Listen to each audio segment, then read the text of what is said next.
Hello and welcome to Dunkin'Yips 80. It's gonna be another double elimination tournament, a weekly one on Thursdays, as everybody loves to see. The UI is broken, but it's not my problem to fix it because our tournament organizer Naya and Master of Ceremonies will be doing that. Other than that, I'm Riot, gonna be commentating with Supa. Hello, how you doing? Hello, I'm fine. I now changed my tag to Super or Destruction. It It's not feels super. appropriate. No, It feels no. appropriate now. Super or Destruction. You don't need to spill the whole 13 edgy nickname stock that we had before the stream right now, because we already have an edgy character on the screen being static on his bobs versus Stefan's Narmaya, both quite evenly, I would say, power players here. So I'm kind of wondering how this is gonna go. But right now, Stefan just holding his ground, trying to get his way through. But he's managing to catch Static up. And right now, does he get his combo move flip? And now, on the corner, trying to get him with everyone. Not sure if Okay. that was a neat idea from Stefan, because Stefan could have used this meter to get himself a better damage and better knockdown in general. But now just jumping on Bubs, having great anti-air options, and gonna be dying there for round 2, static. The thing is, I'm seeing that Stefan is getting really good hits in, but I'm pretty sure holding meter for Nationals in Rising can be a risky Oh business no. here. TK dive. This is going to cause a bit of trouble, especially with these karmas coming out. Alright, just has to hold the black flags. Oh, gets caught as well. Definitely stuck in the corner. And you've got Static not even taking any damage from like yet. And he's not gonna take any damage this round. Pretty clean. That is a perfect, but at the same time, we're seeing some panic from Stefan's side as well. Mostly because Static is playing in a way that does not particularly let Stefan to, I would say, blossom in this game. Having to play, taking risks, whatnot, and now Static, even with the 1,000 cuts game, is on the positive side for the most part. Ah, nice air to air. And again, not let that dive to do any job in. That is a cheeky flip in, but first BC coming out from Static. And with it, we're gonna be looking, and Stefan's prolonged pressure and not letting him to get out of the corner in general, I would say. Yeah, slightly for that. Gonna give Static some space. But right now, Stefan's got them stuck in the corner. Still, Static using a lot of resources there. Shadow stepping right out of that situation. Yeah, And Static Stefan, switching off with the EX flip is gonna help out, but 0 BP. Now Static's taking a risk. One hit in, it can lead to destruction here, and gonna go for a ultimate moon flip from the air, passing by each other. Oh, yeah, still, good. yeah, go on. Yes, well, I'm gonna say Stefan started strong, but he's kind of getting the match taken away from him. While he was always at that advantageous position against Static, Static held his ground, getting good hits in, and now getting him, Stefan, into a position where he had a round for himself with the 0 BP situation. Well, now look at him having to work back to even the match count. Yeah, I think Stefan's definitely giving Static a bit too much space as well, giving a lot of space to just create and get these black flies out, and just take care of the neutral, and just kind of just hold block. I He's think quite immobile. as Narmaya, giving space for Bubs to strive is not particularly bad. The thing is, you have Ultimate Transient. Oh, that's killing, by the way. Yeah, Yep, here we go. Gonna be 2-0 to Static. The thing is, giving space as Narmaya against Bubs is not a bad idea. Narmaya has probably one of the best anti-zoning tools in the game.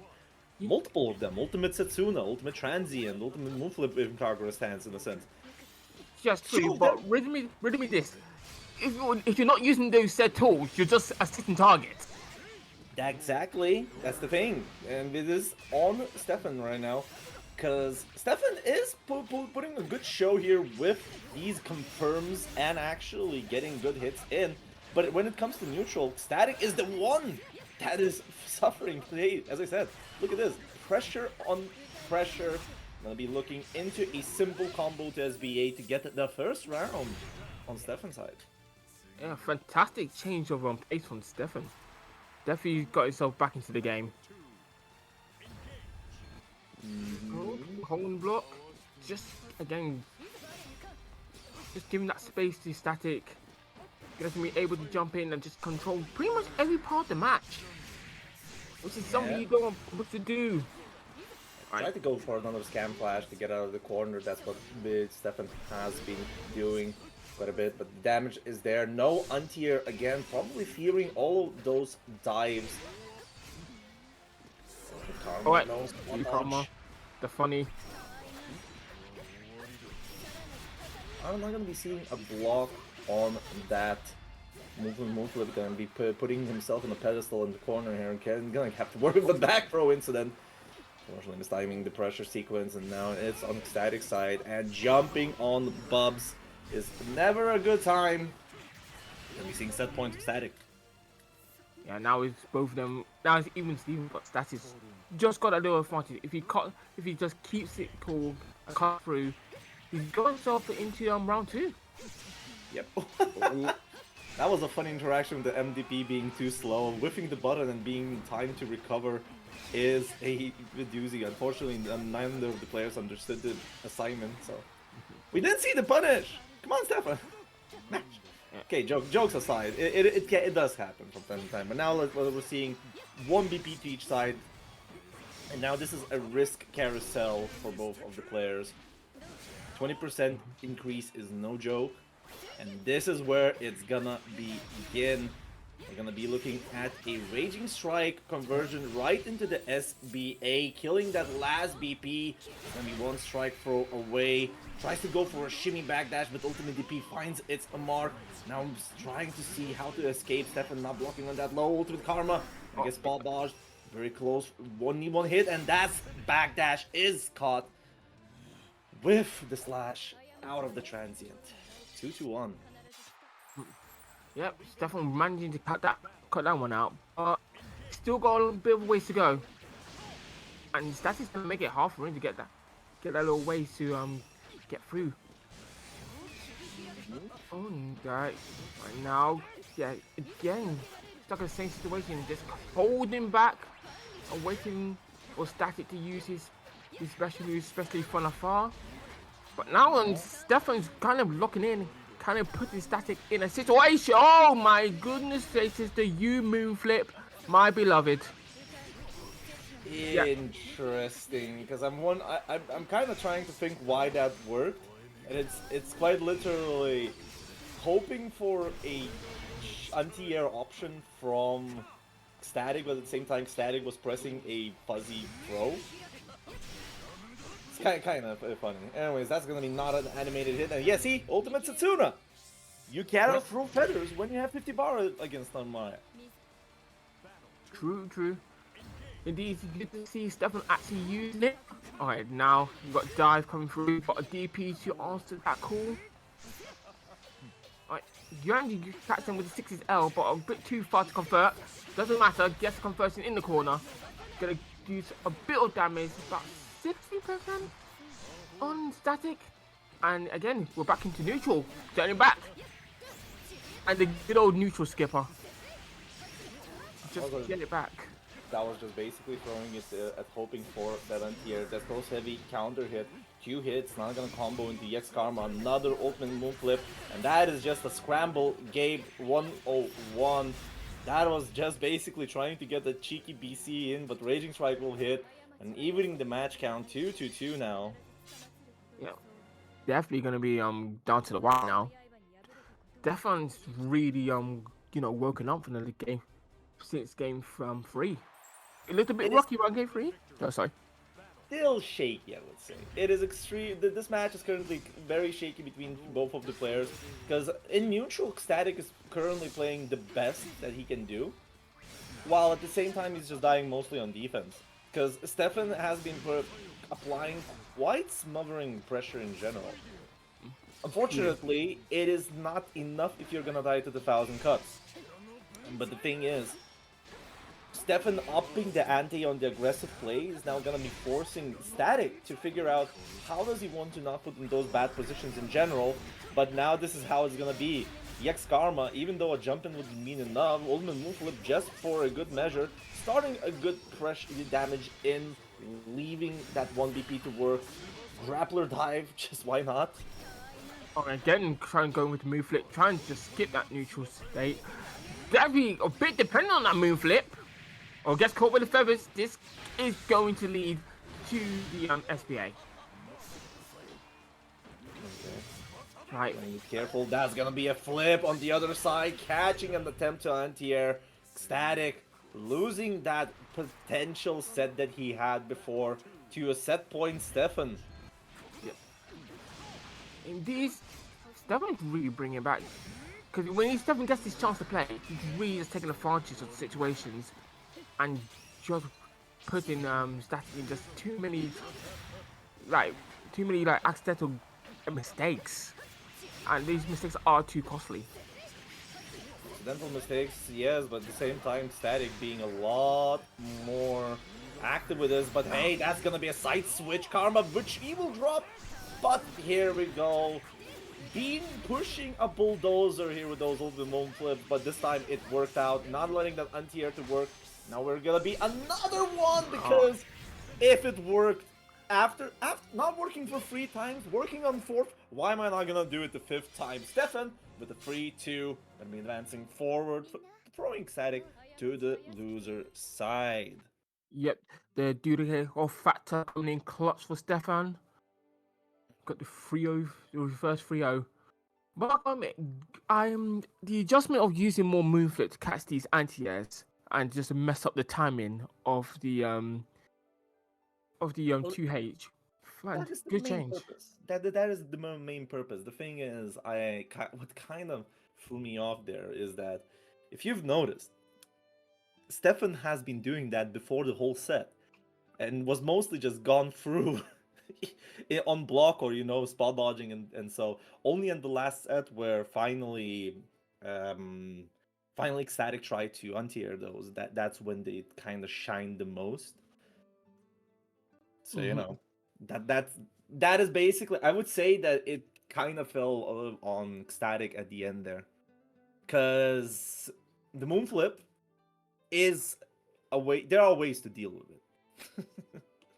That's just my opinion, because I would say from how the matchup was approached, Static was looking in a very, very good position.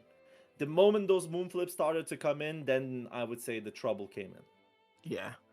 And you know what they say? You can have the best defense in the world, but if you have one major weakness, one major flaw, and your opponent abuses it, it's as good as over. And if you don't adjust to it, it's your defense is as good as over. Definitely. All right, so we've got our first stream game done. Stefan is going to be playing Dudikoff later on. But now we're waiting for ourselves for Foggle versus Furky to finish up to see our Tunington game. And as well, we have another stream game up and ready, which is quite a shocking one. While Squiddy did get a free over Losoikos, or Losolkos, I think that's an L. Dyslexia is weird. But other than that, we're seeing I would say an upset.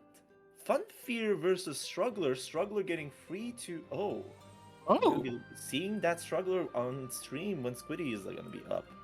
Yeah, it looks like Struggler's not struggling. Hey, definitely waking up and doing his best, especially for this lovely Dunkin'Yips tournament. Alrighty, so let's see if Foggle Furky is going to finish up. Other than that, Master of Ceremonies will figure us out. This also Dunkin'Yips tournament, to be honest, having 32 players. By the way, just want to say one thing. This is a PSA to everyone. I'm gonna have a PSA. I'm not a tournament organizer in the Grand Squeak scheme, but I will tell you this.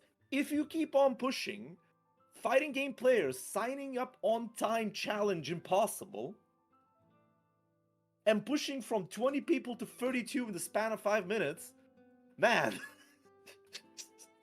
sign up before if you want to do it. Fighting game players never sign up on time. It's just like, that's why when you're like a TO, you're just like, oh, your numbers are a bit low, and you just like, don't worry, the the Genki Dama's gonna hit, and then the Genki Dama hits. It's like, there we go, problem solved. Fighting game players sign up on time. Impossible. All right, so we're seeing that Ferky Foggle. It could be a game of 3-2, all rounds, all timeouts level of game where we're kind of seeing that. Other than that, I wonder, Ferky is gaming Uno for the most part. Ooh, another Uno, we don't see So that many. Uno Belial could be pretty weird. But here we go. We're seeing the reason why Fanfare could have been having a problem, because Struggler coming in with that Lucilius. And Lucilius is a beast of matchups, and like he has such polarizing matchups. If you think there's a single even matchup for Lucilius, you have to think very hard about that. He's one of those characters that can either run you over or get run over. And on the other hand, we're seeing Squiddy on EX Narmaya, one of the few believers of EX Narmaya. And after playing his EX Narmaya, I could see it. And oh my goodness, just finding that mark on those 5 U's, not letting them go for free. We're going to be looking at that Lucilius game versus Narmaya. The X1. Yeah. Ooh, yeah, we got the face. And we're getting caught again. Really is going to take a ton of damage here. A ton of damage, true, but the thing is, Blade level 4 is kind of coming in, and that just makes a very difficult option right now for Squiddy, because each of those abilities, yeah, that's so good. Because if you reach Blade level 5 and you are at health disadvantage, you are gonna continue being in health disadvantage into chip damage, because at Blade level 5, not only the damage is the problem, it's the consistent way of checkmating with this character. Yeah, especially if your special kind of just changing to each other. And right now, we're gonna see some damage here. I don't think we're gonna need Blade level 5. We're gonna see Blade level 4 do the damage, and you got Axiom to blow them up. Yep, Axiom control for a perfect 1-2-0 Struggler. Looks like Struggler's not struggling at all. Getting that perfect. 7 golden letters. Seriously, I'm already a joke. Oh hell, I like that. We're gonna get crouch confirm here from Squiddy. It's gonna be into a party mode confirm, which he's gonna be using full maximum damage into a hard knockdown as well. That's gonna be resulting in the safe jump. And these delays, the second time a delay option works out, and we're gonna looking at the ring around the Rosie's combo, and look at this, the damage is already done. Alright, must be that's coming out. Oh no, and we're gonna see Paradise Lost. Yeah, the thing is, Squiddy wanted to maximize the damage there with the Raging Strike, putting himself at the 2 BP point where Paradise Lost is a damaging option. And now look at this. Any random hit is gonna look as damaging as possible. And chip dam, like look at this, from 100 to 0. Nice reaction though. Yes. Going straight for the tweak option. You've seen that Meta at 100%. Wait for you to do something a bit risky. I'm taking it home. That's what we like to see. The thing is, you cannot get this kind of situation unless you have an SSBA. So that was quite Squiddy deciding that he's gonna be waiting for any option in neutral. But now look at that. Back for instance, another crouch confirmed, gonna be spinning that ultimate spin just to get in some damage. And my god, this character is a party harder. Yeah, these EX characters are the experience, and it's the most games for these combos are just overall damage. But you see, trying to go for grab, yes. That blade up a free, and you see this is right on top of you, and you're going straight for the SBA again, but you ain't gonna get no cutscene, you're too far away. Too far away, and no Oki was gonna return back to neutral. Level 4 on Struggler, still no level 5, but if this Carriot hits, that's a combo starter at this position. And this is what the worst character is doing, and that is such a preemptive spot dodge! it only beats one option out of all of them, and that's the H teleport. It's probably in panic, but that panic works out. Squiddy evening the match count 1-2-1. Yeah, definitely gonna go through this with a fight. Oh no, gets caught with the sword. Not able to convert the far hate of champions over there. Oh, it's right again. Catching the backdash with the close heavy as well. Not gonna get the throw in. Blade level 3 and already even having a lot of head. That could have been a lot. That bounce can confirm into a lot of damage, but Squiddy was not ready with it. Trying to play more delayed options because this is what really Struggler was kind of struggling delay option, but it does not matter. Squiddy with amazing patience gonna get himself a nice confirm into kill. That looks so bad for Squiddy, but he's back. He got back out of it just with patience and delayed options. Yeah, I'm gonna admit he had his flow state, and I'm gonna admit Struggler didn't really have time to really adjust to it. All these changed options, he wasn't sure what to go for, and then when he went for the UDP, it was the wrong time. Ooh, this time ready for the L teleport. With it, we're gonna get ourselves a nice conversion. But unfortunately, sending out of the corner might not be ideal for Squiddy. Small dodging early to the ultimate Iblis, and look at this, the damage is starting to ramp up. Still Blade level 2, a lot of time to work with. Counter hit BC, getting out of the corner just as nicely. No punish. Ooh, footsies, hold on. Not believing in the footsies gods themselves.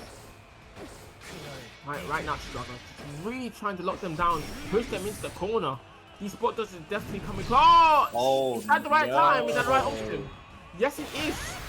The thing is, that is so risky. H teleport makes it safe. Oh my god.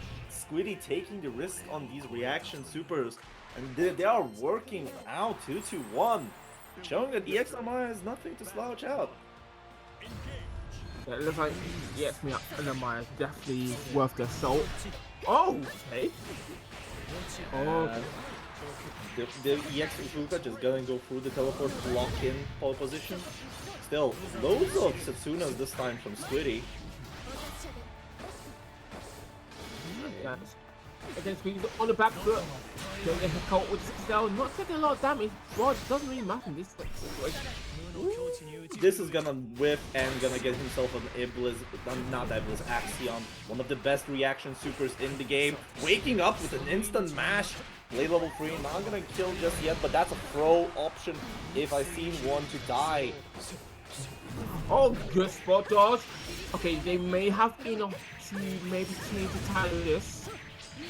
It's gonna be definitely a conversion into SSBA if he gets it. Yes, this will gonna get the full animation. Not gonna kill just yet. This is not killing. It looks close though. It looks close. It looks close. Not killing. I know the damage numbers on this. Oh my god, you're Squiddy!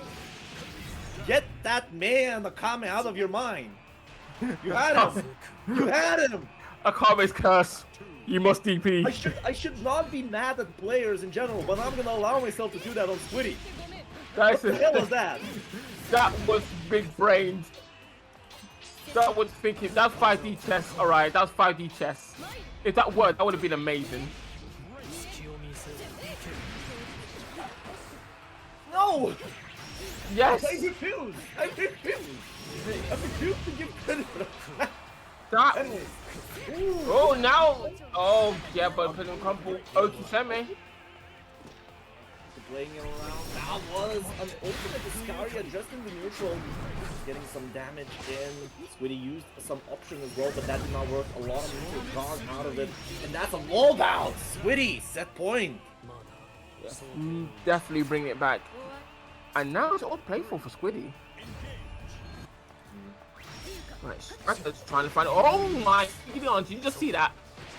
I mean, Squiddy's taking loads of risks where I have questions, but at the same time, Squiddy is on set point, doing a really good job. This is the first defensive DP we've seen in a while. Jesus kick into the ultimate Iblis, gonna get himself a good damage start as well. That's gonna be looking at a one-strike throw, a BC safe position as well. And that Struggler gonna get himself a 2-2 going into match 5. Yeah, definitely now it's definitely all to play for.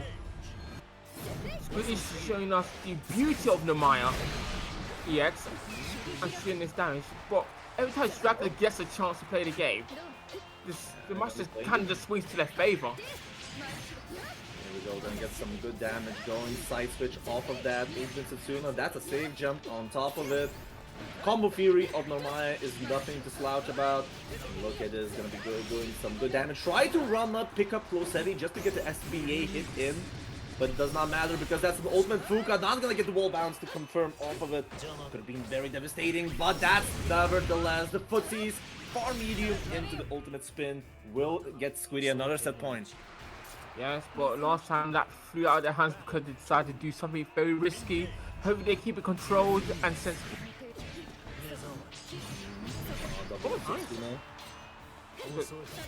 Risky, honestly. But hey, who am I to be judged? Counter conversion of the 6XL is really nice. They're getting out of the corner. One of EX Narmaya's shenanigans. And what a whiff punish! Oh! That, it will be a clean confirm into SBA, and with it, a 3-2-2 to Squiddy. Yeah, that was quite quick. That was quite speedy for Squiddy. Wants to just finish it off and move on. So good stuff to Squiddy, showing the power of EX Namaya, and we can't not give any accolades to Straggler there because that Lucidius, when they got going, when they had Squiddy locked down, my goodness, I was scared. I mean, Lucilius Blade level 5 is always gonna be scary, that's fine and dandy. But other than that, you know, I will be talking about the tournament as it is still going. We've been having some, I would say, how should I put this? Developments when it comes to our bracket in general. Like for instance, Larry taking 3-1 over GM Vibes. I'm gonna be looking them fighting Dudukov against in the winners round 3. As well, we are seeing another big upset, Yuna to Revenant. Revenant taking 3-1 against Yuna. Gonna be looking at Revenant Squiddy later on, see how Squiddy is gonna deal with that Vasaraga menace. And with it, gonna be looking ourselves at the next game, which is gonna be Foggle versus Tunington. And if I see Foggle playing, wait, is that Foggle? Maybe Foggle. No, that's Tunington. Tunington on Wilderness. Okay. Okay. Well, the good news, you don't have to complain about Luane today. Look, you got the Wilderness. Yeah, the Wilderness. Wilderness, don't ask about the damage output, okay? Where's the Foggle? Where's that Foggle? Yeah, by the way, Foggle Furky was 3-2. And I wonder why. I've been given some rumors that people think you think that he's playing Belial. So high likely it's gonna be Grimnir, as I know he has a Grimnir. But other than that, where's the Deadlock patch? I don't know. The Deadlock patch is someday, some soon. You know, it's an alpha game. Well, what do you even expect from that patch? I don't know. Speaking of games that came out today, you know what came out? We got none other than Sakurai's Kirby Air Ride. Just, I mean, if I had a Switch 2, I'll probably consider buying more Nintendo games. Other than that, I'm just living life with just a regular Switch. seriously, but I bought Switch 2 and I was like, when you see Sakurai on a title, you know you're gonna get peak. I will glaze Sakurai in every game he makes except for Smash Brothers. Because that man makes some of the best games ever, except with Smash Brothers. Sometimes, because some of the development choices are like. Okay, enough about Nintendo. Let's talk about our next favorite game, quote unquote, which is Rising. Wait, wait. Tony is talking nonsense. I actually got Kid Icarus Uprising, and Dark Pit is actually very cool. Sakurai is my go. Okay, carry on. Sorry. Tunitons. How do you put Tunitons? Y'all get heated too much about Nintendo games. Jesus Christ. All right. You see my collection. It's gonna be mostly Nintendo games. I'm not gonna be real. Sorry. I mean that's fair. But I particularly don't, for instance, speak about my 1000 Steam game collection, saying they're doing fuck all from time to time. Well, why don't you? We'll I enjoy do. it, Hey, okay? I did play about 400 games out of there already, so. But other than that, just do remind you that we had recently Clash of the Olympians, a gold event, as well as Battle Coliseum, a platinum event at South America, and we still have more events to go for the Arc World Tour because we're going to be having a silver Arc World Tour event this weekend. That's Sunday, November 23rd. It is free to sign up for all the Europeans, and if you want to get those Arc World Tour points, you should sign up because apparently some people believe that there are speaking rights if you have Arc World Tours. Tours points. But speaking of people that got artwork tour points, let's shout out for my boy Minion from Hell. OFH making a wonderful run to second place, and he's still enough to make people to believe Siegfried is mid. I mean, Siegfried is extremely consistent, but he's not. Well, he's mid. No, the Siegfried dream is over. Siegfried's now a character. I did not make the rules. He's got results.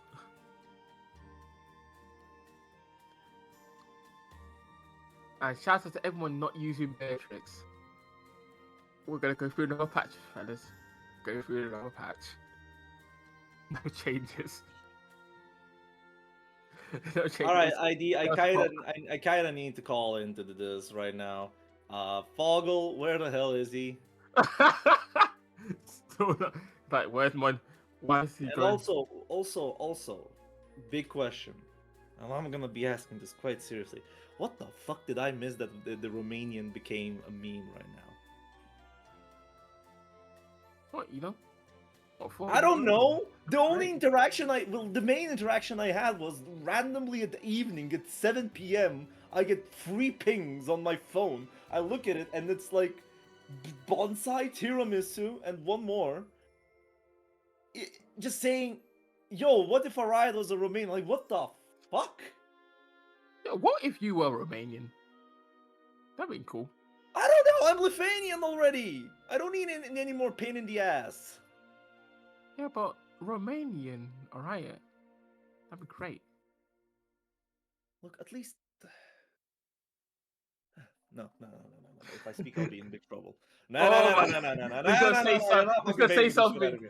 He's gonna say something. You're not baiting the shit out of me. We're off there. No. We're not doing this at all. Well, maybe you guys try later on. He may break. Not you, please.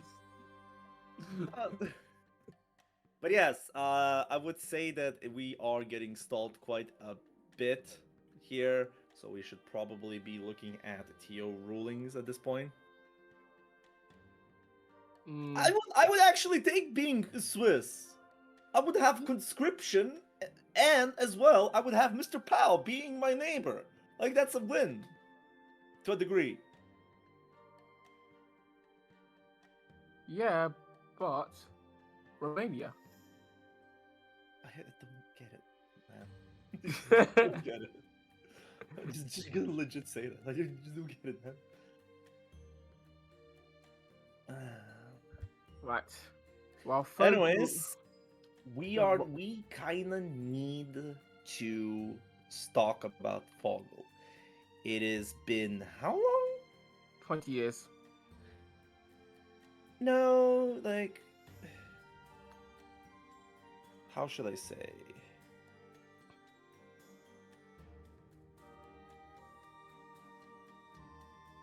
Right, I think we switched now. Oh, we've got two. We're gonna be having ourselves the upper game for that, but at the same time, we need to look in.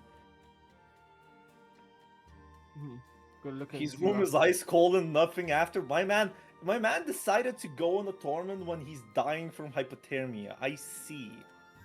Only real way to go. I see how it is. Anyways, let's get it going. Our game is gonna be people pulling the Uma Musume names, which is definitely not making everybody's life a pain in the ass by understanding which character you are, but it is okay because I don't know. Both of them are Masaragas. You could even We got Nitro Noir and Dama. Like, okay, which of these two are Spanish? That's not French. I know that.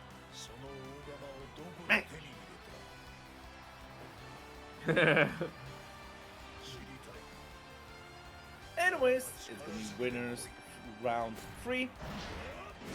And we're gonna be having ourselves a Vasaraga mirror, which is definitely not the most funniest mirror in all the world in the Alp. Absolutely the 6XM, which one of them messed up the timing to get himself counter hit by that. But now let's get into violence as it should be.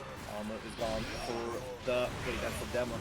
Aurora is a demo. Okay, Silent Suzuka is Nitro Noir. Okay, fair enough. If it is true from Nayu's attempt to work with, yeah, good confirm into some damage, gonna get some armor. Ultimate GSG gonna jump it out, misses the confirm, but it does not matter, gonna go for that second hit. Second ultimate GSG, Adema not letting it go, and with it, gonna have to work with a lot of health disparity to you, trading with the EX Instinction. That is negative on block, tackle, but people apparently don't really see the tackles. But it does not matter because Nitro Noir is absolutely on a blast. Ultimate Battalions appear for the finisher, and round 2, him. I need to breathe. Right, so with the breathing, I get my chance to speak. Hey, we got 6 there, we got Mundo, both of them put on the armor, and we're back into the fray. Oh, armor's in the tech. Yeah, they went for the GSG tech. This is... Okay, everybody, go buy yourself a lottery ticket because that is a command grab tech. Oh, okay. Right now, they will try to get through. Not happening. Both of them kind of release each other. I think so, actually. PC heavy first coming out. Right now, oh my days, actual. Just go for the 6M. Mundo will be proud.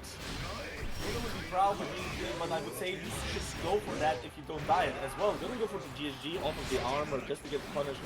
But this is just getting prolonged so much. Here we go with Adema getting the confirmed far life into EX Savage Rampage. Getting himself a re-equalized round count. If we're gonna be literally going... If we're gonna go round 3 all matches here for this Vasaraga violence, oh my god, I will have to do some unspeakable things. Don't know what these unspeakable things are. I'm scared to find out. Alright. Right now, both of them can get through. Nitro Noir kind of stuck in the corner here, trying to make Adema break through, but Adema's ready with the armor. Nitro Noir again stuck. Consider armor. Get the class. Oh my days. Yes, good. Yes. Oh, both of them are scrambling like crazy when it comes to the armor options, and that's going to be a block in HGG. Everybody's old to react to the HGG in general. Ultimate Instinction. Both of them are using a double Ultimate Instinction. Adema absolutely getting himself a good confirmation into Raging Strike, Raging Chain, which is enough. And the first match going to go to Adema. Yes, indeed. But it did look close. It did look close. So let's see. Oh, there we go. Oh my days, the clashes. Sensational. Right. Oh, and there was just kind of knocking down the door here. Actually, not there, but that's when the one is winning. Look, I will tell you this.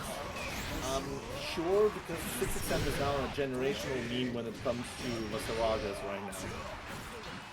The biggest fear I have is that they will make the 6XM into a new handshake for the Vasaragas. And the handshake sequence, and they will go over the handshake sequence that me and Sly did in the base game. That is my fear. Oh, look at Paul Riot. Scared a lot of time. Anyways, let's get back to it. Both of them slugfesting back and forth here. Here's the armor into GSG. That could have been a lot more if that was not the GSG in general. But the Ultimate Instinction as a footsie tool is gonna give... So Nitro Noir won the first match, and the demos and the...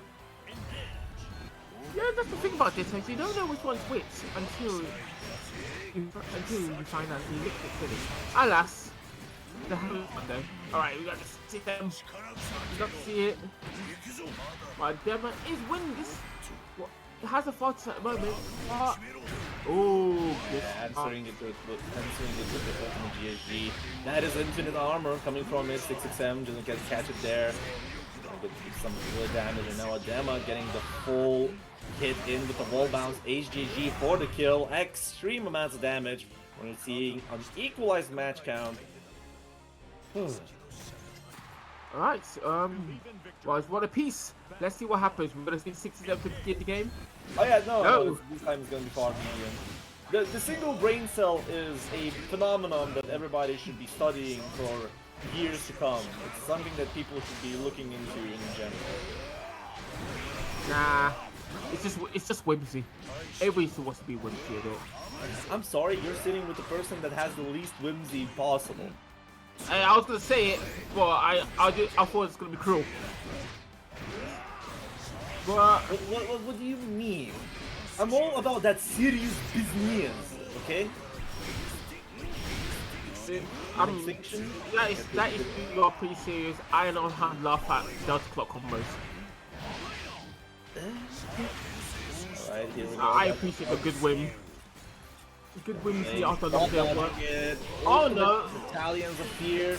Get the linkage from that ultimate extension. Not gonna get enough damage to kill, because this is definitely just Wasaraga shenanigans, and 2M as a meaty option out of it.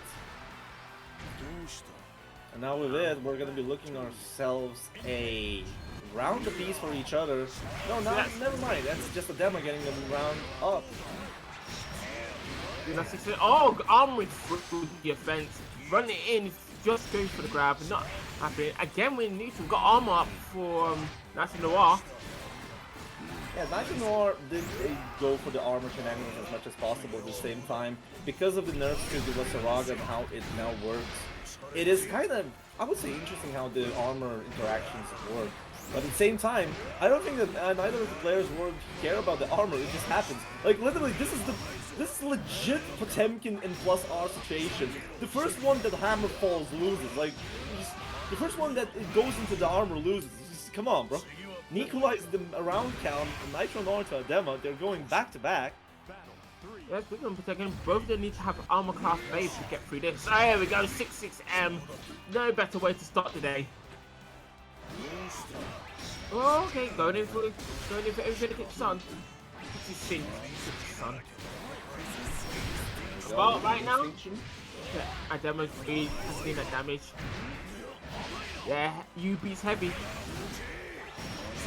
We're gonna have to go for the M Rampage to just get out of the range of this Magic, because now Nitro Noir is keeping up the pressure on Adema. Gonna get jumped out, but unfortunately not gonna get the good damage in, because Wasaraga does not particularly have really good cross-up options to get the good combos.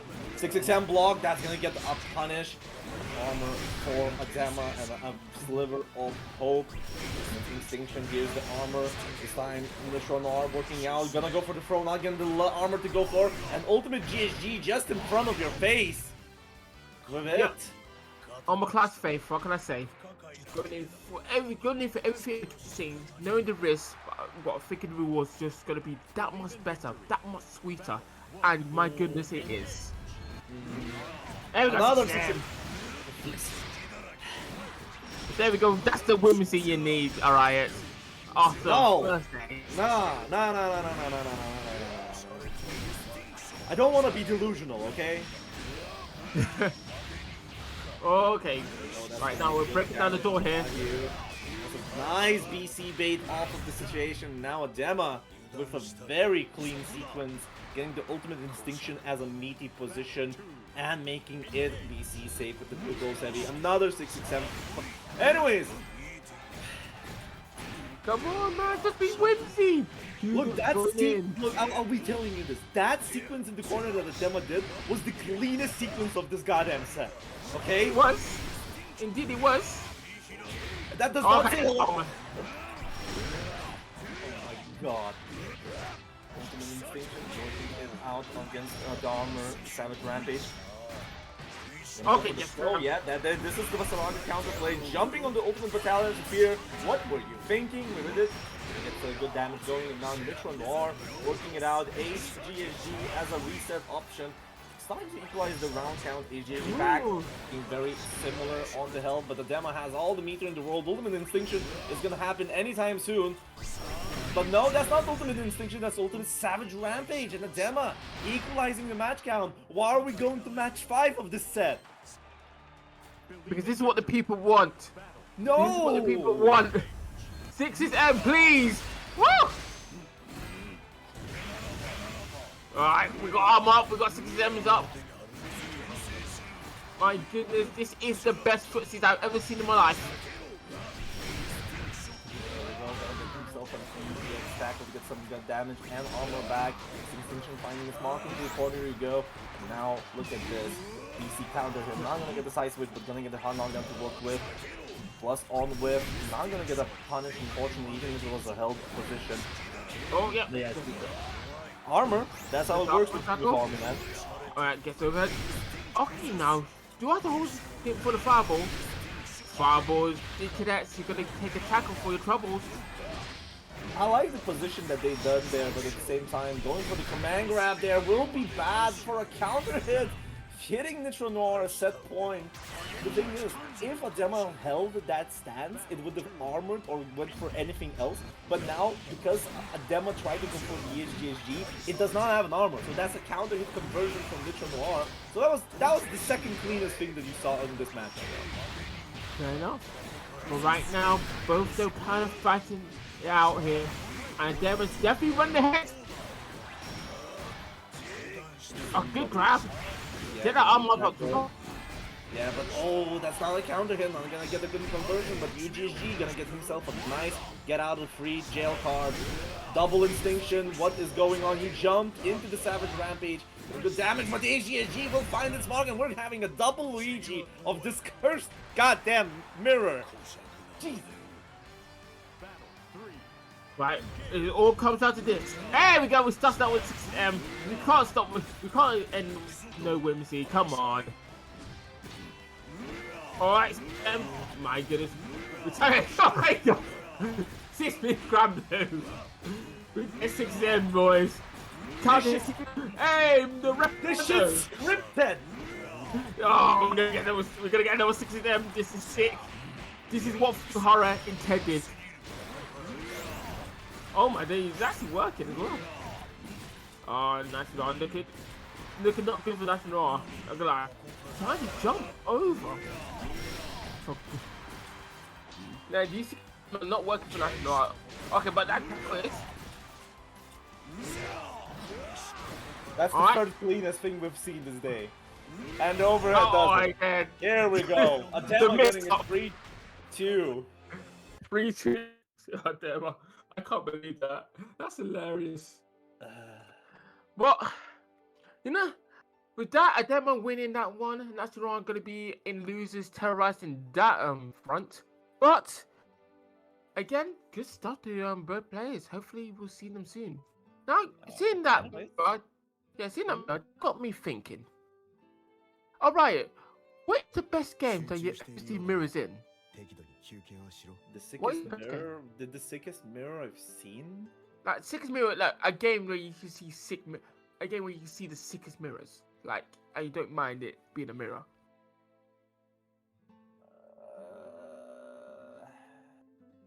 I would say base Granblue because it really showed the playstyles of the players that well.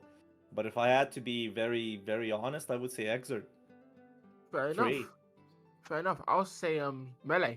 Smash Brothers Melee. Because it's only like handful. But you're... Okay, I'm not gonna start this discussion in any way, shape, or capacity because we have to talk about... We're going with the damn fighting game fan thing, man. Come on, we're old. Come on, guys. Smash Melee is pretty much a fighting game. We all know it. We all love it. Either way, shape, or form. We know about Smash community. It's a fighting game. I do not care. I will die on that hill. Anyways, let's talk about what's happening with the bracket itself. We already have ourselves top 8 being constructed bit by bit. Dudikov and Squiddy sitting on that winner's side. Squiddy showing the resilience against Revenant's Vasaraga. And as well, we'll be having ourselves Adema, going to be playing against Squiddy on that winner's top 8. But other than that, it is going to be a small problematic position. Foggle, unfortunately, has died. So he's going to be DQ'd from this tournament right now, and with it, Tunington going to have to play against Samu for the top 8 place. Samu taking to 3-2-1, and we're having ourselves the winner's side top 8 already completed. With it, we're going to be looking at ourselves at the Dudikov Samu, a British game in a sense, and we're going to be looking at that bottom side, the losers bracket, starting to build itself. Gonna be having Tunington Yuna fighting for that loser's top 8 as well. We're looking at Larry, Revenant, Nitro Noir waiting for their opponents. But without further ado, let's get us going into our first top 8 winner side match, which is gonna be Dudikov Samu. Both of the UK's finest of players. Like Dudikov needs no introduction. He's very good. Using Matera as of late, actually. Yeah, he used Matera as late, and that Matera is definitely scary, especially when you run into it in ranked. Thank you, Ranked Mode, for always giving me the top echelon players. And Sammy definitely still keeping with Charlotta, and even though you see him, switch out here and there, Charlotta is his go-to, very aggressive and very annoying. So you know what? It's going to be a good match. It's going to be the best of both worlds. You're going to see the little rock trying to get in versus the quite status lady that wants to keep her out. Definitely, it's going to be a rough matchup for Charlotta, but nevertheless, with good piloting, you can do a lot of damage against Materas, or you're going to be stuck in the indefinite Matera discourse that we all love to see to a degree.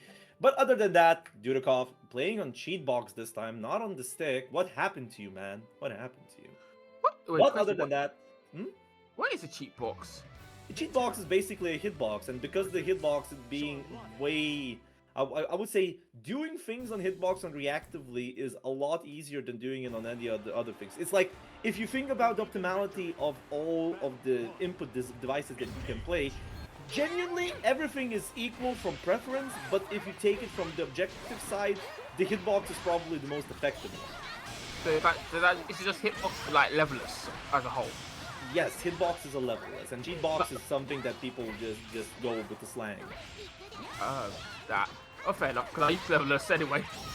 So yeah, let's get into ourselves the Matera versus Charlotta matchup, and with it, we're going to be looking ourselves at a currently good position for Dudikov, forcing that BC, which is rare against Matera.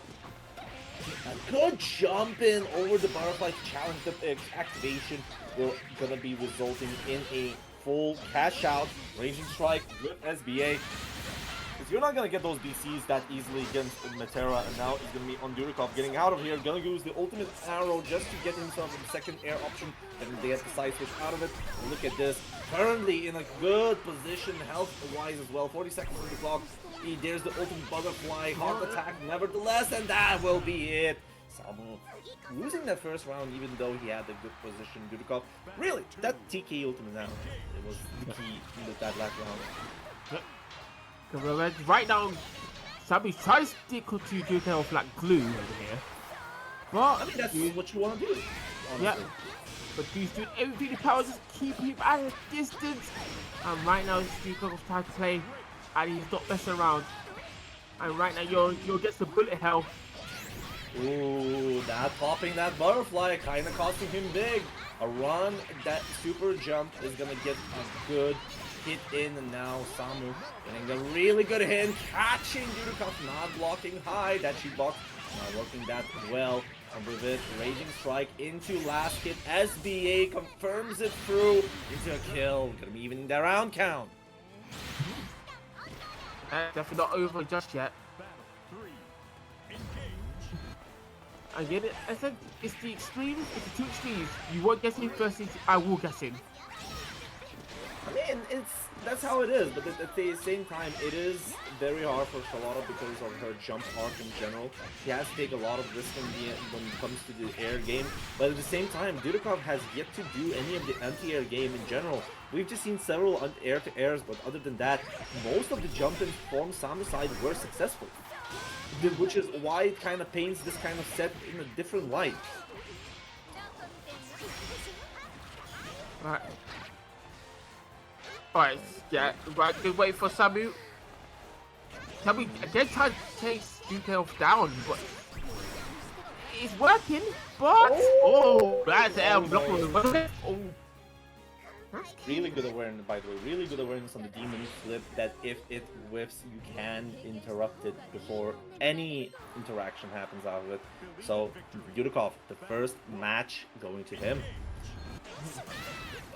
Nice reaction with the MDP, not gonna let the 5U to work out, and that's gonna be a good start for Samu. In the corner you go. We haven't seen a single BC yet from Dudikov. Dudikov's very... That could have been like a BC multiple times, but at the same time, he's just willing to wait it out. Oh, that's a cool, but you know, breaks even. Max 6 out, not happening. There we go, spin dash again. Ultimate ball, catching the counter hit and getting a nice double conversion. This time the Great Fall comes in through just to give himself some space. Ultimate Butterfly, not gonna get popped off the first time, but nevertheless gonna get popped off on the second time. Keeping the chip damage going as well. Ultimate Ball, have to spot dodge not to get the chip damage in, but now Lyrikov waiting for a moment for respite. Walking back, getting out of the throw, equalizing the round count, and that is gonna be a hit that he messes up, I would say. That could have been a kill, but the 6XL out of it. That was a very high butterfly hit. That could have been anything. Yeah, that's definitely could have like that definitely could have gone to something completely beautiful. But alas, he still got the win. That one matters the most in this situation. I mean, it did get scrambled a bit afterwards, but then nevertheless we're gonna go back into the next match where Samu is now playing a lot more aggressively into this position and getting himself a really nice head start on the health. Ultimate Butterfly just trying to beat the cheeky with the jump shimmy, but nevertheless not a good idea for Dudikov. Gonna get anti-aired. Helm Splitter looking at the very low health and no BP as well. That is an LDP of all time, trying to interrupt any action that Dudikov would be doing. 2U's not working out. Gonna get himself a bait on the DP, I would say, the L1, and that is just gonna hit him. As Samu attempted to press something after the EX ball, and Dudikov getting himself a nice distance to get himself the ultimate arrow to confirm with 2-2-0. That was looking like Sammy's game, but Sammy's dropping the ball and gave Dude a bit of time to just readjust and just take the W for under Sammy's feet. Absolutely diabolical, but you know, it is what it is. Oh, the 668 gonna get the chip damage, but hell yeah! Jumping on the ultimate butterfly is such a big risk. Gonna get that heart attack in the air, and with it, what a advantageous position. Samu still trying to challenge the ultimate butterfly, putting Dudikov into a fast set point, almost of a hat trick as well. Yeah. It's looking like Dude's game, but Samu still got some fighting chance. I will use stuff like that to make sure he gets through. Here we go. The zoning, not gonna let that ultimate ball go through. Try to hope for the best against the butterfly, but now ultimate butterfly is gonna have to be going to be popped so early, and Dudikov hat-tricking a 3-0 and gonna be sitting at the winner's final, waiting for his opponent on the next set. I think in that match, Samu did have some good ideas, some good ways to just try to break into the pressure, especially around game 4 of the set. You see, got due to like chip point, but however, it is hard to always just keep that pressure on DK off, especially on number Terra. And again, I personally think that that Samu had a really good idea in the first rounds, but then afterwards it was either a Terrameter or some shift in his perception on how to approach Dudikov. Because Dudikov, like, he made it a lot safer to how he was popping butterflies, how he was playing the zoning game in general, while Samu had been playing a lot more aggressively, playing a lot more demon flips, playing a lot more EX rolls, just to not let those butterflies go through and keep up the pressure going. But nevertheless, that set is over, and we're gonna go ourselves into our next match, which is gonna be a Dema versus Squiddy. Yeah. This is gonna be quite a match. Squiddy. This is gonna be Squiddy, but the thing is, Squiddy has been on that Vasaraga gauntlet when you think about it, because he actually fought Revenant 3-1, winning over Revenant. So this is the second Vasaraga game out of it. Sick RPS off of that position. Now we'll be looking at Squiddy's EXRY and see how people are gonna be dealing with it. Now, right now, they're not dealing with it too well. Can just step in the corner. Then when Lick Stars is here, I try to add one-on-one, but it's getting nothing. Yeah, loads of LGSG. That's gonna be an armor. Nice spot dodge cancel off of the armor. And this time, gonna get the punish on the slam itself. Squiddy getting the damage going in any way, shape, or capacity. Probably fearing for the Raging Chain not killing there. And with it, leaving a smidge of health on Adema. Ultimate Extinction. Find it smart. Gonna be working with something to work with. That's a roll on Fuka. Which is weird that did not hit. Yeah, but indeed, this game. Oh, okay, just up DP. Such a hero. Why would you do this? That's why I love fighting games. It's just the bell curve over and over. It's hilarious. Right? Oh, both of them just trying to just get into each other's ranges. Squiddy's just that little bit out, and right now kind of stuck in the situation when I want to get out, but finds the way out. No. Oh, just the combo. No, it was not the just too slow. I think it does not work on standing. That was a miscontrol from Squiddy. Close heavy into the 2-1 for him is a party starter, but it is on crouch. So I think that Squiddy almost put himself in a very bad position, but nevertheless, I have to work with what he has. A lot of bar is still there. Trying to get a nice delay option on Dema. Dema is not budging at all. There's a lot of meter left on the Dema side as well. Squiddy catching the armor option off of it. That was the ultimate savage rampage. Very lucky there, and this is a reaction into the SSBA. With it, Squiddy gonna get that free round on a reaction into the 1-0. Almost thought that this was a 3-0 at the same time, because apparently headspace is a different problem. Anyways, yeah. You know, Squiddy's getting quite, consistent with those tweaks. And that's why it's scary. Because you've got to respect them when they have 100 meter. You will die. Against Vasaraga, you cannot do that against everything. True. That's like, he's still taking a risk off of it. And holy shit, going for Raging Strike as a meaty option, and the demo was ready. That was very good, not gonna lie. Okay, now we got some strong combos with Squiddy, showing the power of his EXP with Maya. Oh my goodness, that was not what he planned, but nevertheless, the struggle of the playing as much as possible in the scramble situation coming in hot. The armor is still up there, but there is no more armor left. Squiddy is waiting for something. That's a Ufuka -4, can't really punish it. Alright, so for the DP. Yes, that was actually very smart of Squiddy, because you can die on the armor and you take, if I remember right, half of the damage on the armor. So that DP would have killed at that health range. Squiddy recognized the position. Even if there was an infinite armor and Adema answered it reactively correctly.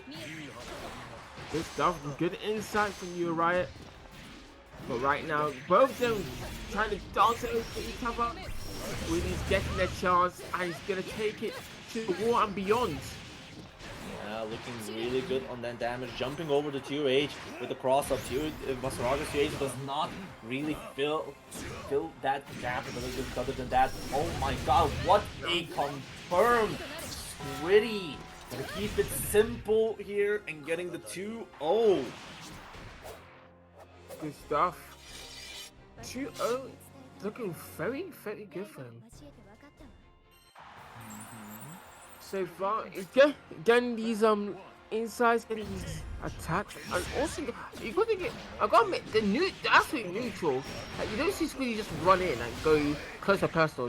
They take a little small little gap like so, and then they wait for the overextension like so, and go for these very high damaging combos. And oh, Cool said he does work from 2-1 for him. We just got shown that. The thing is that it was just ice on the cancel. Probably did not want to that. Was very afraid of the confirm. Anyways, other than that, yes, I do agree. Squiddy has been playing a lot more faster neutral in general, but it's mostly because letting Basaraga to get armor up to 50 bar is kind of covering for the weaknesses that Basaraga has. And Armor is gonna go for some throw options. This is a preemptive jump for any option that Adema would have been going. Tries to go for a cheeky flip, but the UGG will find its mark. Adema getting the round back. Yeah, that was a lot more closer. So good stuff to go, making the right adjustments to make it a bit more tricky for Squiddy to run free with this. Nice stuff, nice stuff. Right now, Adema's really taking the momentum that they just had and running with it, and then some. -6 off the EX Puka, and with it, gonna be looking at the punish into a kill and a gentleman's perfect. Adema getting the match back 1-2. Yeah. Okay, maybe they found something that Aquili's gonna have to adjust to now. This is gonna be quiet. Excited to watch. Because right now, Squiddy again trying to keep that distance, but that H-side, the H-side was really just closing it. Yeah, try to beat the stick RPSing there, but the disease RPS is gonna go through all battalions of fear. Man, this is not looking pretty rough for Squiddy. Gonna go a back throw incident. Save. Look at the amount of throws and all of those fuzzy techs. And actually, fuzzy mashes, all of them were red. Oh, no punish on the HGSG, just a bit away. Armor up. Very scary, and that's a big delay. Hold up. Scary, that's absolutely terrifying. Look at this. I think he could be as good as gone. That is possible. Yeah. That's a LinkedIn SSBA into animation. It will be a kill. Squiddy getting himself in the set point. And as remember, EX Maya, after Abel's nerfs, is the current, I would say, party harder character. Yeah. Her confirms off of those positions is like she has insane amount of damage. Problem is getting those confirms in. Squiddy has been showing really good job at getting them in. Oh. Alright, tries to go for grab, misses, and he's gonna pay dearly for it. Got to lose all that space, has to spend me to get back in that right distance. Good grab. Okay, gonna go to slam -4, just keeping it safe. Another ultimate Fuka in neutral just to catch anything off of. Another one counter hit. Gonna get the armor hit in. Ultimate Instinction not gonna work out just yet. GG out. Playing it safe. Another Fuka. This time gonna get armored through. Try to break the armor with another move, but Squiddy overcooking himself. And Adema getting the Ultimate Instinction hits just to even that round count. Alright, now it's still game point for Squiddy, but Adema's definitely calculating what he needs to do to get this W. And he's doing a very good job. Look at this, right in their face, right in the port. Look at this beautiful damage that is coming out, and the armor's up. Not a lot of damage because of the 6XL scaling at the same time, but the armor up is going to change a lot. And with it, going to give himself a range strike conversion into the SBA, and that will surely be it. Now we're going to be looking at the 2-1. Adema not letting this go through, and that's not just a gentleman's perfect, but a perfect itself. Ooh. think is it a 2-2? Or did I miss one? It's 2-1. Oh, never mind. I may be wrong. Yeah, the thing is, these matches are taking a long time, and he tried to convert that. Oh no!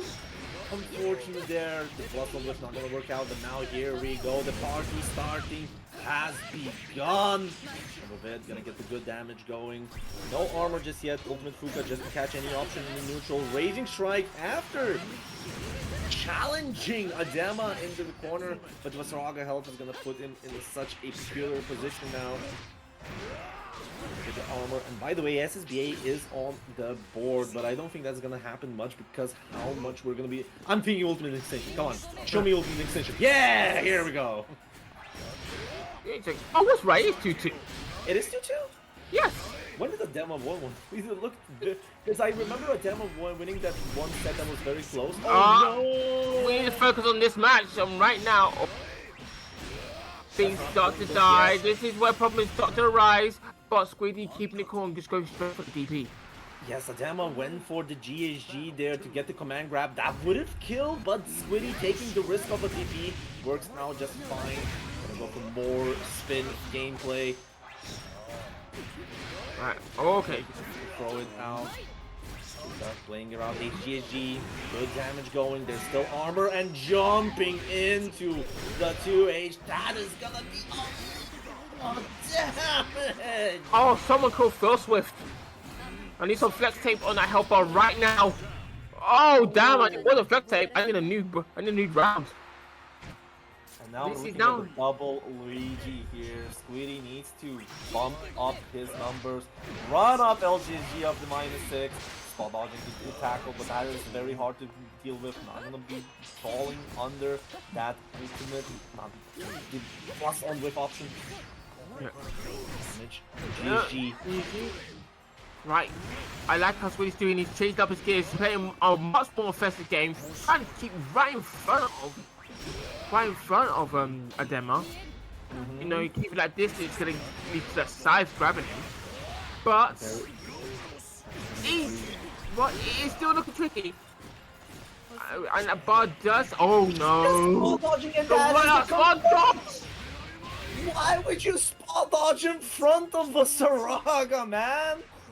He must have saw something that we didn't. Because the only thing I'm seeing is a W for Adema getting that victory and going into winners finals against Dugerov. So you know what? That was a fantastic game. I gotta admit that the adaptations for Adema. Seeing that always trying to keep the distance, just going for DSG, just to keep not only cover that distance, but to take them out and take a ton of damage while they're doing it.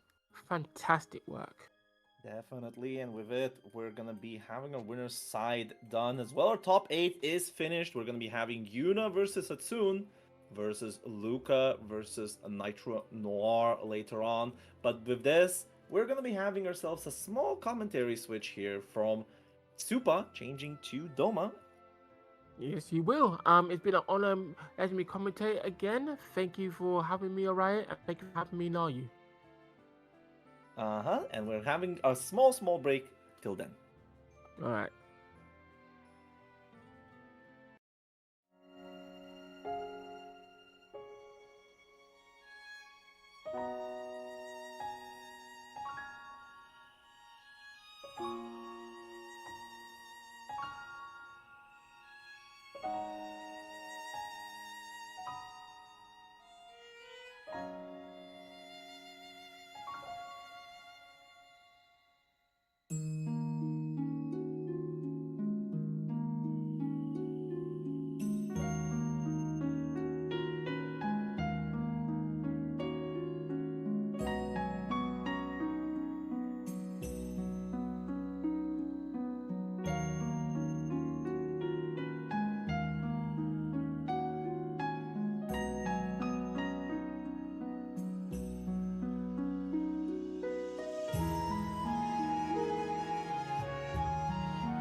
Hello and welcome back to the Dunkin'Yips 80. It's gonna be ourselves a top 8 gaming here. We have already went through the winners side with Dudikov, Sambu, and Adema Squiddy, but we have a lot more gamers to go through. And this time you're gonna be still hearing me, alright? But this time not Squiddy. Squiddy, Super, both start with S. But with Doma. Hello, how you doing? Hello, alright, I'm good. I'm happy to be here. I'm very excited for this match because we got two of my favorite players coming up right now. A really fun matchup to watch and not to play. Vera versus 2B. Definitely, it's gonna be Hatsune versus Yuna. Yuna, one of probably, I would say, hard-working Vera players out here in this community, showing off how well they adapt to all of the matchups and how they are willing to play it patiently. Well, Hatsune, showing off. Oh my goodness, showing off with the 2B from the time here in the Dunkin'Yips, as well, reminding that Europe should not be free to 2Bs. Wink, wink, nudge, nudge. Yeah, 100%. I mean, immediately this aggression. This combo is gonna kill already. Yep. But I feel like 2B Vera is such a volatile matchup like that. If either side of this matchup gets momentum, it can be really difficult for the other to break out of it. And we've seen that just there in round 1. It could be probably put in the position of the first one that gets knocked down loses, but it's not that extreme, I would say. It's mostly because of the 2B designs in general. 2B might be overbearing in most of what she can do against other characters, but at the same time, you can play those quote-unquote micro RPSs against her cancel games and whatnot. It is all about understanding the matchup itself and playing around I would say the scariest 2B option, that is the 6U, I would say. The dash cancel. Yeah, 100%. Oh my goodness, very good bait of the anti-air there. Trading corner, 1 by 1. Yeah, ring around with Rosies. Yeah, absolutely. Install earned fairly early into this round means that a lot of options open up here. Fairly low on pips too. Perhaps this is gonna kill. Yeah, absolutely. Yep. You can always trust that Yuna will have the combo ready. Yuna getting the first match for herself. 1-2-0. Yeah, really convincing display as well. Just a really strong offense. Even through the spot dodge, we're back in this corner situation. I like that approach with the EX Scarlet O. That -1 kind of gives a lot of trouble for 2B because her far medium, not far medium, just a medium, is 7 frames, and you have to be very careful in how you're challenging it. And that far light covers the options as well with the parry tag dash as well. Oh wow, what a good covering move. Catching that, bringing yet another round. I think Hatsune is yet to take a round so far. Yep, Yuna is playing very fast against Hatsune. Probably not letting the 2B shenanigans to go through. Yeah, look at this. Every EX Scarlet Oath getting challenged with the light, putting Hatsune in a bad position to challenge it. Yeah, it's really difficult. But this time Hatsune getting a little bit of momentum back, just as quickly lost though. Oh. So big counter hit conversion from that 6XL. Getting themselves a really good damage in. No bar to play around, neither really going for Lumi at that position. But now the back throw incident putting in a bit of pressure here on Yuna. Gonna have to go for the ultimate DP just to challenge the EX setup here. And oh my god! Oh my goodness, what a 2H! Was that 2H or was that close H? Close H, close H. Close H anti-air there, leading to immense damage mid-screen. Definitely. The thing is, Vera is that one character which I would consider you really don't have reasons to jump on her, and she has one of the best anti-air games in general. The other kind of dichotomy here is that Hatsune plays 2B, and 2B is the queen of air. You need to double jump, stalls, and whatnot. So it kind of becomes this immovable object versus unstoppable force. I was thinking the exact same thing, yeah. Oh my goodness, now, that's gonna be Catalina's home. Combo is going in. A lot of skill gauge already used, but Hatsune with the health advantage finally showing some fight after that 2-0 Yuna. Good. Alt reversal, jumping in for the safe jump. Looking to close out and finally find a round of their own. Lumi stuffing the full screen option though, and the pressure is back on the side. Yeah, gonna have Vera. to BC that Darkane. And look at this. Oh no!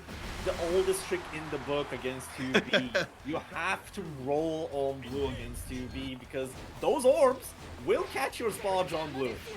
So I think that Hatsune pulled out the ace at that last moment, and now we're gonna be not seeing that after again. Yeah, Hatsune finally taking a round, looking to convert that momentum, maybe into some more wins. Good air glare.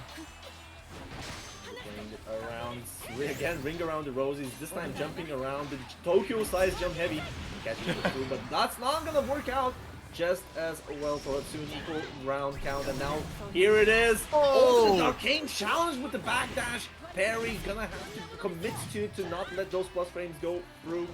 And now with it, Hatsune and getting the good position, baiting the VC again, and now Yuna not having none of this. Gonna go right into the UDP, keeping the trouble going, and this is this ring around the roses, Doma. Oh my goodness, Yuna getting more of a read. They're kind of adapting to each other's spot dodge timings here, and that's still an important factor of the 2B matchup. Hatsune, however, big mid-screen combo. Can they convert it? Is it going to be enough to kill? Maybe. I would say it does. It does. My goodness. Every BP expended, maximum damage to close out the first game in Hatsune's favor. 2-1. 2-1 indeed, and now looking a lot better. Piss Laser gonna get punished there with the jump in. Look at this. Both of the characters extremely fast dash speeds, honestly. And both of them, when they're jumping just to challenge some of the options, they just roll around positions. This is such a mobile game, honestly. Yeah, it's a really, really mobile game, but each person also has really good mid-screen options shown each other. Alt Lumi, you're seeing it install activated, and now the pressure is on for Hatsune. But it's mostly from the fact that Yuna was not afraid to challenge the cancel RPS that 2D can do. And this is how it goes into 2-2-U confirm as well. But now 2L Raging Strike option select. We haven't seen this in a while because of how it was nerfed, but at the same time still used a lot. And Yuna tweaking to anything double. Gonna go for a double. Someone's not done. My goodness. Full screen counter zoning laser, and 2B can just grapple the whole way, taking a round back in Hatsune. Really good matchup knowledge from Hatsune there. Double spot dodge on the SBA to avoid chip damage, and being able to punish it in general. Here we go, delay spot dodge gonna be working out there, not letting the double baseball bat to work out. Now Hatsune, the throw is in, Raging Strike just to get the damage, and that is a very fast perfect. Hatsune 2-2-2. Yeah, unbelievably optimal. Great matchup knowledge, as you said. Hatsune not looking to go down easily, bringing us to set point here in this match. Okay, I'm gonna go for that, and oh my days, just going for a dash forward and dash back instantly, hoping for that DC to happen. Hatsune playing such a nice read game. Here it is, the X set lightning is up, going to be playing some pressure, but the far heavy, just heavy I would say. It's going, and now Yuna in a bad position. Gonna have to spend the ultimate DP just to get some momentum back going, and that's a BC beat, Toma. Goodness, and Lumi connects. The overwhelming advantage that Yuna was finding in these earlier rounds. Wait, hold up. This is killing. 20% increased damage on that 1 BP pip. Yeah, the 1 BP available. I may have cursed it before I even spoke. Yuna finding some momentum back. Set point. Looking to come out strong. Out of the gate here.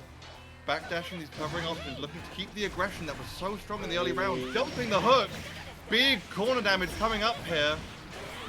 Oh no! The ultimate Arcane plus on block. Hatsune challenge it. A very unfortunate position. Looking at this, the 6XL finds its mark, ultimate Lumi, and it's gonna be Yuna just picking up the food and finishing up 3-2-2. Yeah, wow, unbelievable. Looking to find, so close to Hatsune, finding that footway in that matchup, finding that kind of advantage.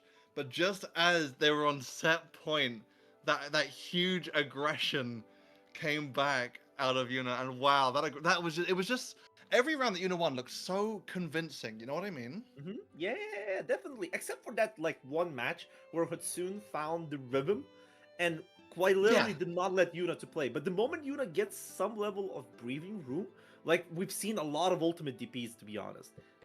Like all of those ultimate DPs were such momentum changers because Yuna did not go for a side switch. Yuna went for Lumi, and Lumi definitely just covers a lot of options, and Hatsune did fall under to some of them.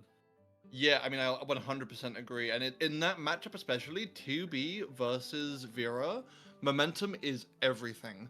Both of those players are absolutely looking to get their game plan going and get the snowball rolling. Because, as you've said, it wasn't completely make or break. But if you don't manage to get the snowball rolling, pulling it back is very, very difficult. And, it definitely seems like Hatsune just wasn't able to make that happen quite as many times.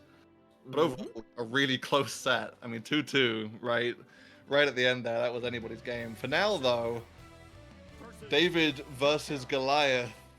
Vasaraga versus Matera, a famously difficult matchup. Come on. Don't be like that. You don't need to give lyrical reasoning for this matchup to exist. This is definitely the bigger rat versus a smaller rat game plan. So, it is Vasaraga versus Matera, Dunkin'Yips versus Luca. Luca known mostly for near gameplay, but decided to play more Matera lately and has been playing quite a bit, but at the same time, you have to understand there's a lot more tools that Vasaraga has to keep up on toes in the Matera matchup. The same goes to Matera as well. So it is a lot more volatile than in the base Grand Blue. And by the way, Doma, do you know the lore tangent of why is it the bigger rat or the smaller rat? I don't know. Because in base Grand Blue, we had this player called Mr. Pal, which was the best Matera player. But the idea is that because Seox released, Seox was a counterplay to Matera. And you know what was counterplay to Seox? Vasaraga. And you know who Mr. Pal is? Mr. Pal is the king of the rats. Rat, rock, paper, scissors happening in vanilla. Oh, that's so funny. But yeah, the bigger rat versus the smaller rat. The smaller rat is definitely showing a lot more work, but the roll on the far heavy might be a risky option, but at the same time does work out for the Dunkin'Yips to keep up the pressure going. And look at those far mediums being with the nerf, by the way, that you actually have to cancel them quite a bit. Oh, BC bait with that throw, armored heavy. The damage of this conversion is going to be behemoth. Oh, not quite killing though. One. Yeah, the chip damage. Chipping it with the armor though. That was all she wrote. Okay, goodness. Look, the thing is, what happened there is that because Vasaraga is having 2 hits of armor, and if you hold your heavy buttons, you get to apply the armor itself. Issue is, Matera's reversal is single hit. Yeah, so it's not quite enough to get out of the Vasaraga pressure. You can make it safe against a lot of positions from the held close heavy option. And oh my god, this armor hit stop, not letting the idea to work out, but does not matter. Oh my god, converting with the U Fireball as well! Making it from just what for anyone else would be a small pickup into really, really big damage. Luca's health looking low, butterflies are out, but the charge coming through, causing the pressure. Vasaraga mid-screen damage from Matera, not too crazy, but the ult butterfly is down. Nitro's gonna have to work real hard to close this distance again. Yeah, working it out. There's Bar coming in, just rolling ultimate instinction, and that just catches with the low. It is a true block string, so probably Luca just tried to backdash in that position, giving Nature Noir that first game. Yeah, wow. I mean, in theory, it feels like Matera should have to be so, like vigilant and carefree and kind of walking away. But if Nitro even gets one touch, it is such massive damage. This corner conversion, armor is up again. That is half of Matera's health gone. This Vasaraga damage is just absolutely ridiculous. Sweep coming out, well, 2M more to say. Grabs. What's the mix? Armor no longer available. You fireball spot dodge, but there's a second one. The heart attack. Yeah. Backdashing the Raging Strike, still getting the 6 itself to punish it due to high recovery. Still, the health disparity is there, and I think that Nitro Noir doesn't even need to take any risk, but he still took it. Ultimate Butterfly finds its mark, and that's looking like a good confirm. Ultimately, it's double one. Gonna catch the armor up with open arrow. That is a safe option against BC. Gonna get a hit. And man, Nitro Noir had the advantage, but decided to throw it away, I think. Yeah, definitely taking a risk that maybe wasn't absolutely necessary. A little too antsy to stomp out the little rat. Good brave counter. Sweep not connecting. These little pokes a little too far out of range. Good forward roll. Converting into a nice corner knockdown. Armor going to be put up at the end, most likely. Yeah, that is safe against BC. You have to hold it, but nevertheless, the X-Savage Rampage just to use that last armor pip. And with it, look at damage already from its ultimate. Oh, John! 667! Oh my god. Gonna go for the chip option. That's Instinction gonna work out. Try to armor them through, but now this is a chip point game plan for Luca.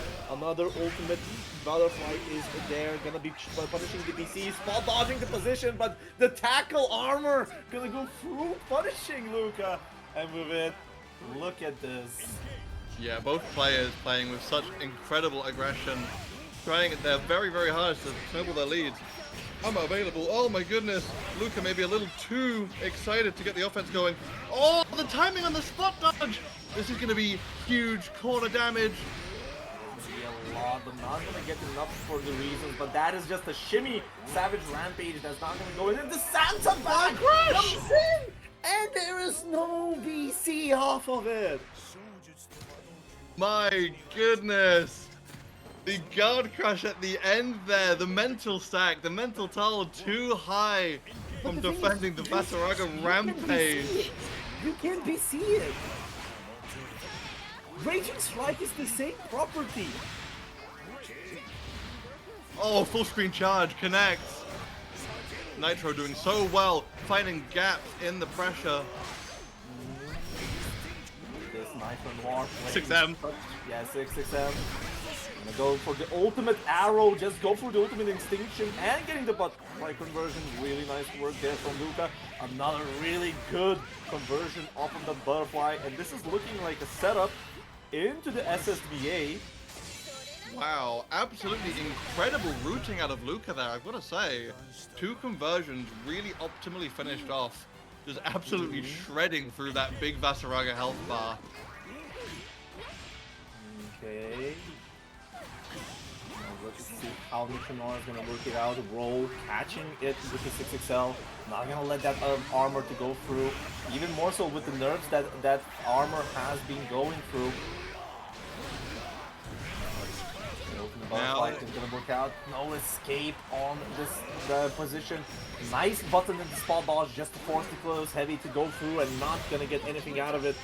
Luca starting to find the groundwork in this matchup. Yeah, 100%.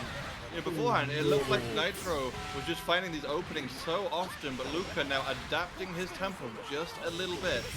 Finding the openings he needs to take a game, not going down easily.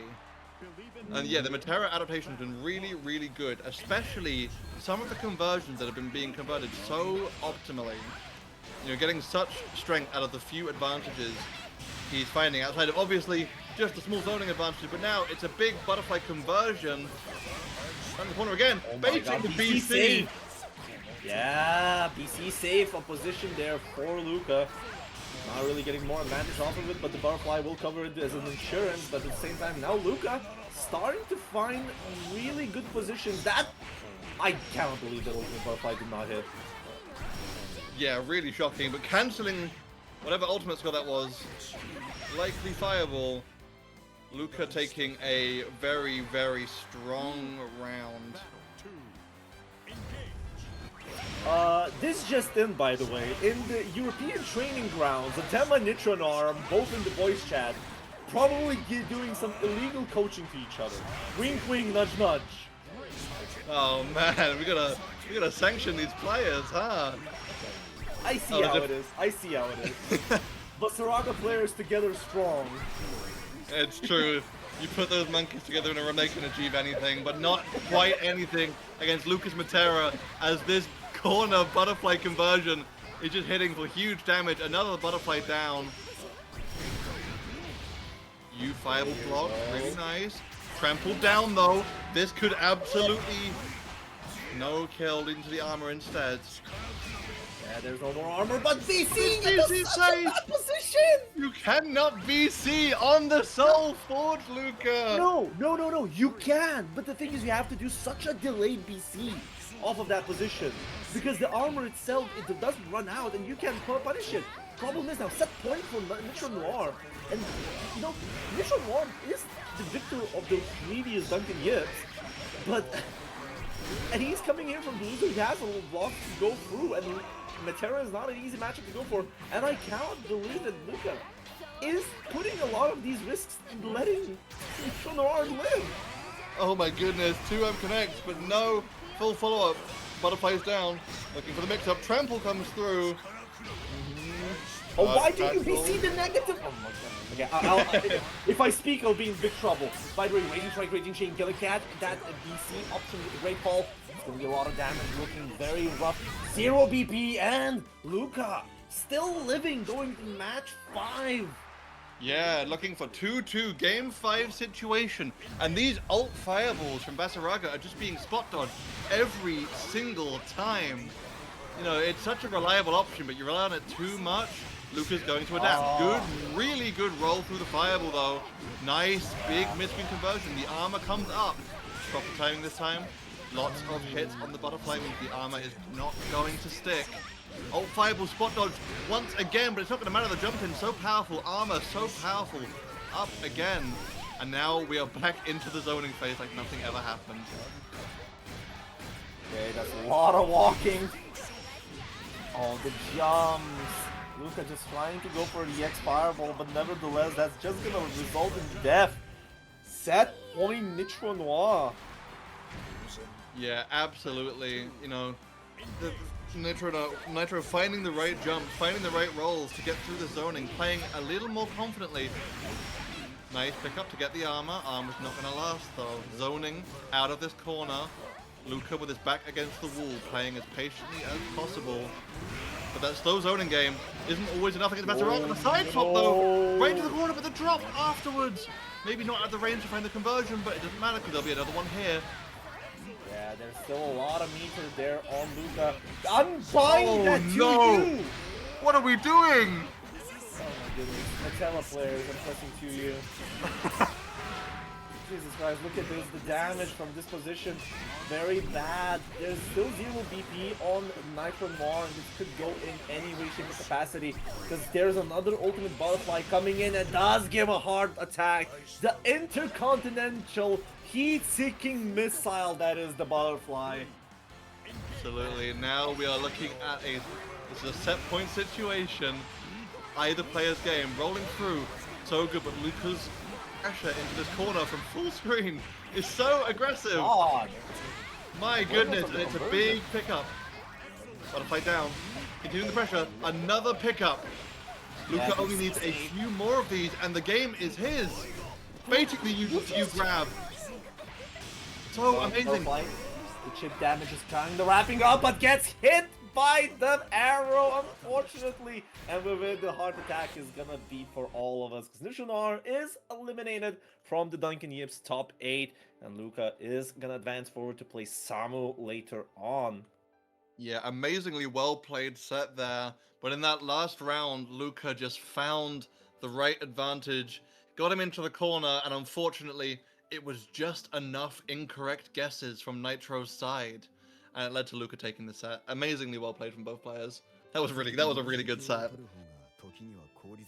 Yep, definitely. But with that, we're gonna be going into our top 6, which is gonna be starting with the Squiddy Yuna. We've seen Yuna already here before, and Squiddy as well. Squiddy kind of pulling through with that EX Normaya. one of the few EX Narmaya believers here in the whole community, as well as being a Theory player in general. But on the other hand, Yuna, a hardworking Vera gamer, let's see what they have to show. Yeah, absolutely. I mean, I think it's safe to say all of top six is just incredibly powerful players. As it always is for Dunkin'Yips, and a lot of these matchups in top six, I feel matchups we've seen before, matchups that these players probably know quite well for the most part. And I mean, it's really anyone's tournament as it currently stands. EX Narmaya versus Vera, though. Yeah, definitely. By the way, congratulations, Nayu, for getting 50 rupees for using the sticker to communicate in the room. Big, big congratulations to Nayu for that big milestone. Yep. It's so huge, my man. It's so huge. Am I right? I had to do it. I was holding back, but I said I couldn't. Anyway, let's get into the game. Squiddy EX Narmaya versus Yuna Vera in the losers quarter finals. Yeah, am I right in thinking that Squiddy is pretty much the only person representing EX Nam in Europe right now? Oh yeah, definitely. Well, there are people that have been dabbling with EX Narmaya to a certain degree, but it's usually, oh, I picked this character up to just game them for a while to see the powers. Like, we've seen Usagi on EX Narmaya in general, but at the same time, Squiddy's probably the one that puts a lot of time. Nevertheless, he just fucking died. Yeah, he just got poked full of holes. That was a very, very strong round for the side of Vera. Yeah, the thing is, the ultimate Darkane is such a messed up move when you think about it, because Vera has such— oh no, that's -8! No, you're using a light framework, no! That could have been a very big punish for Squiddy, but unfortunately— no, wait, actually it's an 8-framer. Oh, I'm sorry, Narmaya's close heavy is 8-frame. I forgot about top tier privileges. Anyways! Unfortunately, Narmaya is broken, so— oh well. The regular one. You still have that's the Genji close heavy. The EX Narmaya is just an amalgamation of good buttons in general. Of course. And now we're looking at— this is what it's gonna kill, right? No, looks like a 6XL scaling position for me. So it's looking— oh no, never mind. Nope. That's a Nah, she's dead. She's dead. She's dead, I guess. Yeah, do not underestimate that EX Nam damage. That and her buttons are all she's got going for her, pretty much. I would think one step higher in perspective. You do not underestimate supers when they are linked in. That's absolutely true. Yeah, technical input linked in supers is 10% more damage in general, which makes it that instead of 50% minimal scaling, it becomes quote-unquote 55%. That's true, yeah, which is— that adds up, even with the 6XL at the start. Oh my goodness, this counter hit with the meter to finish it off, this could do a lot of damage, even in the mid-screen. And that's what EX Nam does. The ult skill is out. And this damage for a mid-screen combo is just completely absurd. It is absurd, but it's definitely not killing just— never mind! He just optimized on the fucking last hit! Okay, what the fuck was that, bro? Whoa! That's On the last hit! this character is ridiculous! That mid— did you get that close? You get that close heavy? I lost my points, that's it. Oh man, you lose that you get that counter hit in the mid-screen, it is so much damage. Even outside of the mid-screen though, this is gonna hurt a lot. Possibly enough meter for a super ender as well. Is this? No, does not even need the super, because that was all grounded. The combo would have just started. Oh my god, this combo damage is absurd. Yes, that is what it means to play close heavy counter hit in the 2-1-4M. It is just quite literally a party starter, and that's what EX Narmaya does. And unfortunately, Farlight is not going to work out as well. Well, not Farlight, just Light, because EX Narmaya does share the idea of her stance Light, and has a Cargo Light. Either way, grab tech. I mean, each of these rounds, Yuna struggling to get her advantage started, but just now it could look like that's all about to change. Lumi going down, spot dodge. Oh no! Oh, there we go. playing That with was- the plus frames, Yeah, we're ready and that's for going to it. lead to a... No, not yet. No, it's not! I lied! This is very, very rough right now. Squiddy not believing in that far medium. Scarlet off, that's it's skip. Gonna go! Reacting with the super, that's going to kill! The SSBA is absolutely going to kill there, and that is so unfortunate! That's not the unfortunate part. Yuna did the right thing. Scarlet Oath put Squiddy in the chip point and then attempted to get a chip option from Dunkin' because, you know, ultimate skill. If you press a option, you're kind of quote-unquote faster in those situations. But at the same time, Squiddy just reacting as his BA ready for it and now getting another match potentially. Oh man, and looking at this damage. Goodness gracious, not quite getting the combo ender, but that damage that has been taken is absolutely mammoth. Ultimate Arcane, calling on down. Here's the Scarlet Oath just to keep up with the Lumi, keeping it safe, and a lot of chip damage on top of it, but that's still a Herculean task to get back from this position for Yuna. But I think that Herculean task is possible. Oh, Lumi down, close heavy, no! Oh, what happened there? Did Lumi not follow up fast enough? Tries to play cheeky, but now... What? What the DP? Yuna really likes to use those EXDPs for the invincibility that it gives, creating these kind of situations where, you know, just pass. If that was just a tiny bit too far away, Yuna would have fallen into the SSBA and died. Like, come on. I mean, yeah, call it good matchup knowledge, or call it, you know, fortunate spacing. Either way, very, very strong way to end the round. But now Squiddy in this corner, and Yuna's very aware this corner is a terrifying place to be against EX Namaya. Yuna Darkane even in mid-screen though. Ooh, oh, this is going to be a conversion. Yeah. One thing I've noticed, Squiddy is very fine with, I would say, genuinely playing at spacings against Yuna. If you notice, he's not keeping the pressure on Yuna in the corner because he knows that the reversal position, it can be very big. So for that reason, Squiddy is just playing more neutral against Yuna, and it's working out. Absolutely, especially when in these mid-screen positions, playing this neutral game, Squiddy is able to get such huge reward off of any of the conversions they make. Set point Squiddy, putting himself in a really good position. The flip is gonna work out. Yeah, catching that Lumi summon. The Excalibur, that is definitely gonna be sick RPS. Yuna, and what a whiff punish, but does not get the 6XL off of that EX Fuka. Oh, Lumi here. Bringing him all the way to the corner, finishing it off with a nice conversion. Lumi's gonna go down again. Lumi's not gonna go down again. Playing No, safer definitely. corner game. Trying to jump in. 6XL, Fuka. Very rushed. Oh, Arcane, very carefully. This is such a breathtaking game right now between them. Because Squiddy can get a lot of damage from any hit, and Yuna knows it. Yuna's playing very so carefully, but there is no care from Squiddy. Gonna get caught in such an unfortunate position now in the corner, and that is such a scramble position. Wait, did that even combo? No, it did not. Squiddy. No, yeah, Squiddy getting reset there in the corner. Really, really good patience out of Yuna. The adaptation in this matchup has been great. Both these players adapting to each other.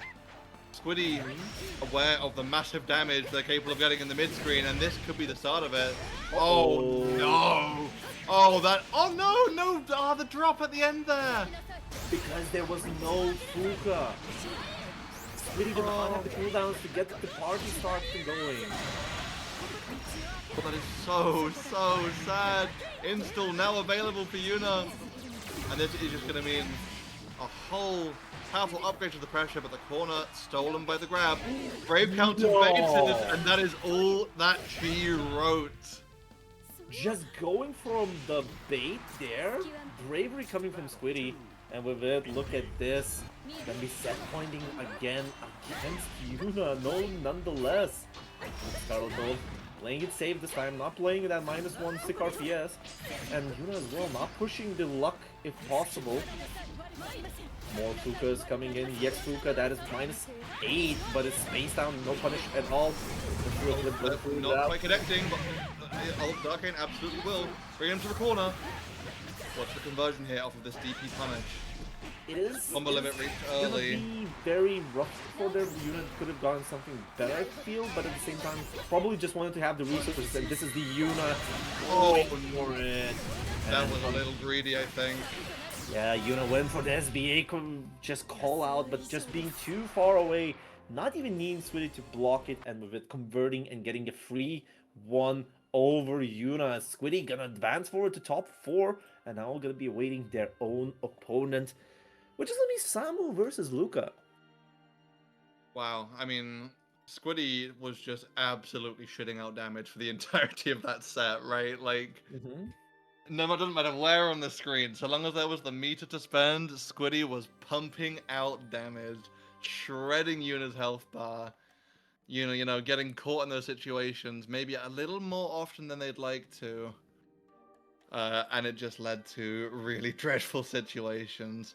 Very close towards the end, but it's Squiddy's win. Definitely. So let's get into our next game. It's gonna be Samu versus Luca. And Samu being thrown into the losers bracket by Dudikov's Metera. And if Luca is gonna pull out that Metera again, let's see if this is gonna be a repeat of history. I mean, it could be a repeat of history. I also know that Luca is very, very strong on their Narmaya. And I would have imagined that would be a better matchup. But it really depends on how Luca feels about it, what Luca wants to bring to this matchup, and kind of how it ends up playing out.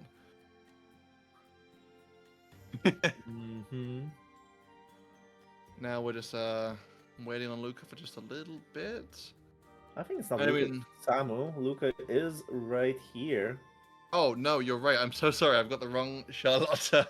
Doing winners grand. So Luca decided that they need a bit of time. Probably, life does not wait for anybody. So with that, Adema comes in forward. We're gonna be looking at the winners final here, Dudikov Adema. And it's gonna be a small repeat of come on, Doma, we have repeats of history. Luca versus Nitro Noir, Metera Visaraga. We have another Metera Visaraga here at winners. Yeah, we absolutely do. And I mean, though we do have that, this is a different Metera, and this is it's a different Metera, and it's a different Vasaraga. So I'm very, very curious to see how each of these players' differing playstyles end up contributing towards it, especially because, to my knowledge, I believe Dude is a Metera main, right? Am I right in thinking that? I'm legally obligated to not say that. That's fine. I Well, will either say way- it. Okay, I will jokes- say it. He played CL before.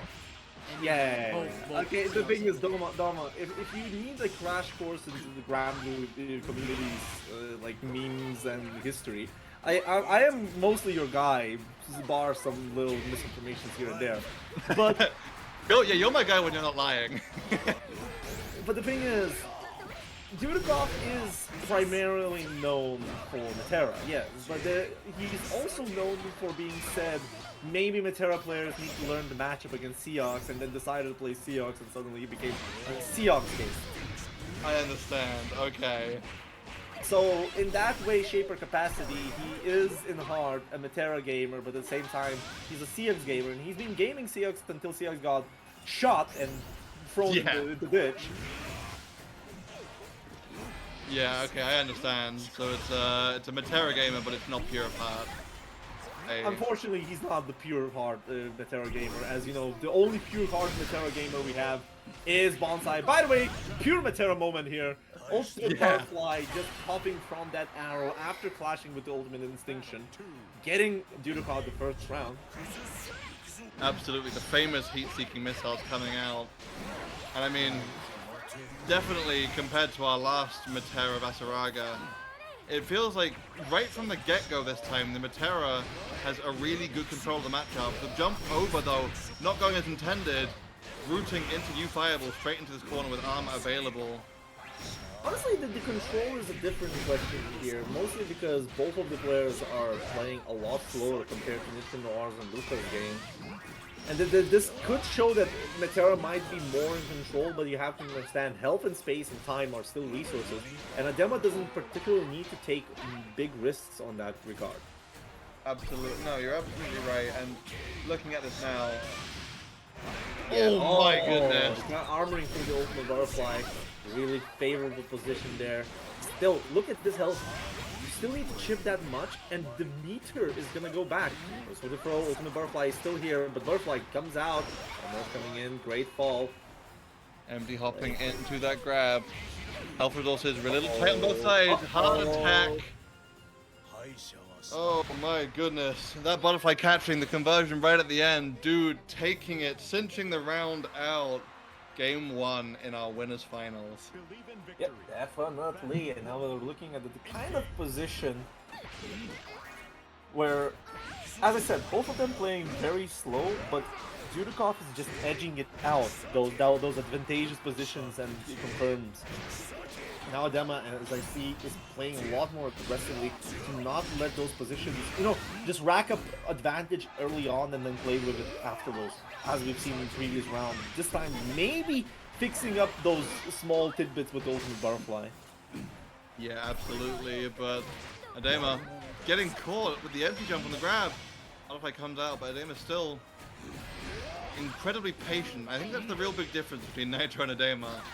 I think there's not the difference in patience, but the difference in like the timings of their aggression and the kind of stuff that Nitro likes to try and get away with is definitely different. But as of right now, dude, kind of utilizing that patience, taking these small victories. Less big conversions. It's only going to be big, but it's not going to be enough. Okay, so what Adema went there, Dudikov tried to get the ultimate butterfly out and just, play the ultimate butterfly game, but at the same time Adema said, I have a different idea, and he just went from the ultimate instinction and pulled out as many plus frames in that position, catching the frame trap 2M as well on Dudikov, attempting, to use his money's worth, like Stockholm Syndrome, no, sorry, not Stockholm Syndrome, it's the sunken cost fallacy. Yeah, if you shoot him if you got him, that's how it goes. Nitro in chat, absolutely correct.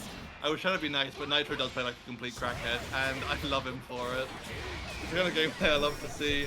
Big Vasaraga looks so sick, and now the charger in this corner. Command grab option coming out.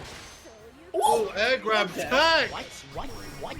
That happened? That really happened? That really did? What? We had hand grab text, we had regular text, and now we have an air throw text. Guys, listen, Christmas is early. Literally, go buy yourself a lottery ticket. It's gonna be helpful for you. You're gonna be winning big because you're experiencing the rarest shit possible in grab versus Rising. Oh no! And as well a whiffed Raging Strike from far light conversion there. Man, sucks to suck, but HGSG finding its mark, Adema evening the match count. Yeah, 2 pips missing. That command grab is absolutely killing. This matchup is looking really close right now. Both players doing a great job of finding their advantages. I would say that Adema is more answering Dudikov's options directly. Like if you've noticed that the moment Dudikov pulls out the ultimate butterfly, Adema is just holding that 50 meter to get the ultimate instinction going and not letting the butterfly to run out, and he's playing at those paces in general. As well as Dudikov is playing a bit more reserved, I would even say. Until now, actually.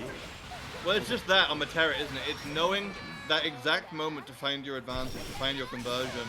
And for the time being, this patient playstyle against Vasaraga is proving incredibly effective because it's so hard, when you have this good patience and when you have a read of when your opponent will try to bypass your zoning. It's so hard for the Vasaraga to approach, especially when the health difference is this intense. Health difference indeed, but that might be changing pretty fast. There is still chip point for Adema, which is going to be dangerous, but he's maximizing the damage, and yeah, there it is. Great fall, follows through a lot of options that Adema could do, and Adema would have needed to take a huge risk. Pow, getting the round back. Yeah, the RPS was absolutely in Dude's favor, especially with the chip point on a demo right there. You know, there was no armoring through that reversal. There was no just blocking. You had to act. And now this conversion in the corner going to be damage. The ult grab though, no bait this time, spending the 50 meters to escape that corner. Yeah, definitely, but then unfortunately Dudikov really using good... I think that he has a really good touch on the rhythm when a demo wants to go armor. Because usually Dudikov doesn't particularly use high arrow at all in the zoning game in general. And he's only firing those EX high arrows when he knows the armor move is coming in. And he has me right like 3 times in a row at this point. Absolutely, and it's those kind of situations, you know, where if you have that awareness, this is what makes the Matera matchup so good against Vasaraga. Because Vasaraga has to work so much harder. This corner, stolen immediately away with the grab. That was a punish on the EX tackle, honestly. -4, and oh, MGHG. Not working it out. Now look at this game now. Demo having to work through it. Nice armor, but does not believe into the counter hit. Does not get the conversion off the wall bounce. Oh, wow. Crushing that option there. Butterfly's going back out. EX fireball, but it's not going to be enough. Armor, however, stacked back up. Not much health to work with, but the armor is right there. Ultimate Instinction gonna have to work with something. 6XM, because he believes in the supremacy. And Dudikov has none of that. Set point. 6XM coming out there. The Bass Bro mind control. Even if the set is lost, it's a win in the heart of the Vasaraga player. 6XM represented. Forward roll, still getting caught on block though. That huge stature causing Vasaraga problems on block. The grab is coming out, and right now, Dude's rhythm is on point. The zoning coming through. Fireball! Not getting the full conversion, but stopping the EX tackle. Twice now, no EX tackle, no armor tackle, no EX tackle. And it's going to be Butterflies in the corner once again. You ult Instinction out. Punished by the arrows. This is looking grim for them, in my opinion. This is so bad because there's a lot of health to go through. Even with the explosive gameplay, it is going to look pretty rough. Gotta get caught spot dodging on blue, and that Butterfly will get popped and punish the spot dodge with it. 3-1. Dudikov is gonna be sitting very comfortably at the grand finals, and with it, gonna be creating ourselves a gauntlet of matches here on the losers bracket. Starting with the one that we kind of skipped through, Samu versus Luca. Yeah, absolutely. So whether it does end up being Luca Matera or not, I'm curious to think about how you feel about these matchups. Here we go. It will be the Narmaya. Yeah, how do you feel about Narmaya versus Charlotta? It is awkward, I would say. Sure. It's mostly from the awkwardness because both of them are 6XL machines. Let's not mince memes. And the thing is, Setsuna is definitely a tool that can catch Charlotta not being able to play her game in ways she wants to. She still needs to play around Setsuna in general. But because of how Setsuna is built, being an instantaneous fireball, it could be rough. Sure. So, this is the weirdest even matchup I've seen in a while. Yeah, it's another one of those. It feels almost similar to that 2B dear God! earlier, where just like this, you get those insane pickups. And whichever player gains momentum, ult, DP, baited out. This is going to be a really, really big pickup, and it's just going to kill. As a matter of fact, it's just going to kill. Thank you for covering, Doma. I was just trying to understand how did that work out, and I think this is quite literally the matchup interaction in between. EX Flip does have the tendency to be very, like, literally just side-swapping, but the idea is that Charlotta's DP is on easy input neutral. So go for the LDB, which is the counter hit option. If it hits only once, you can get yourself a conversion, and you cover a lot of angles that way. So this is definitely what Charlotta can do. Also, John's high games, What the fuck were you smoking with LDP's buff? That's all I'm gonna be saying. John Say Games, I want a word. For now though, Samu. So, oh no, that was not... Whatever that was supposed to be, it was not the option. Honestly, what Luca just did was doing like low light into medium, but that was too far away. One thing that you have to remember that Narmaya... What people usually like to press like close light into like close medium or close heavy because it links usually. And this is something that you are... muscle memory wise, you can get used to it. But with... Oh my... What the hell? Wow! That's what just works out. Unbelievable.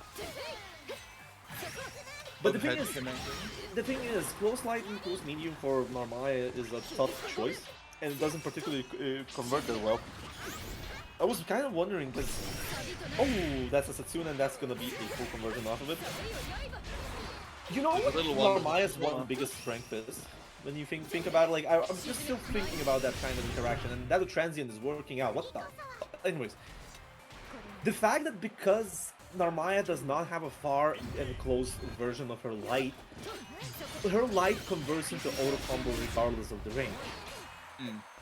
So that means you can double tap your light button and get the conversion.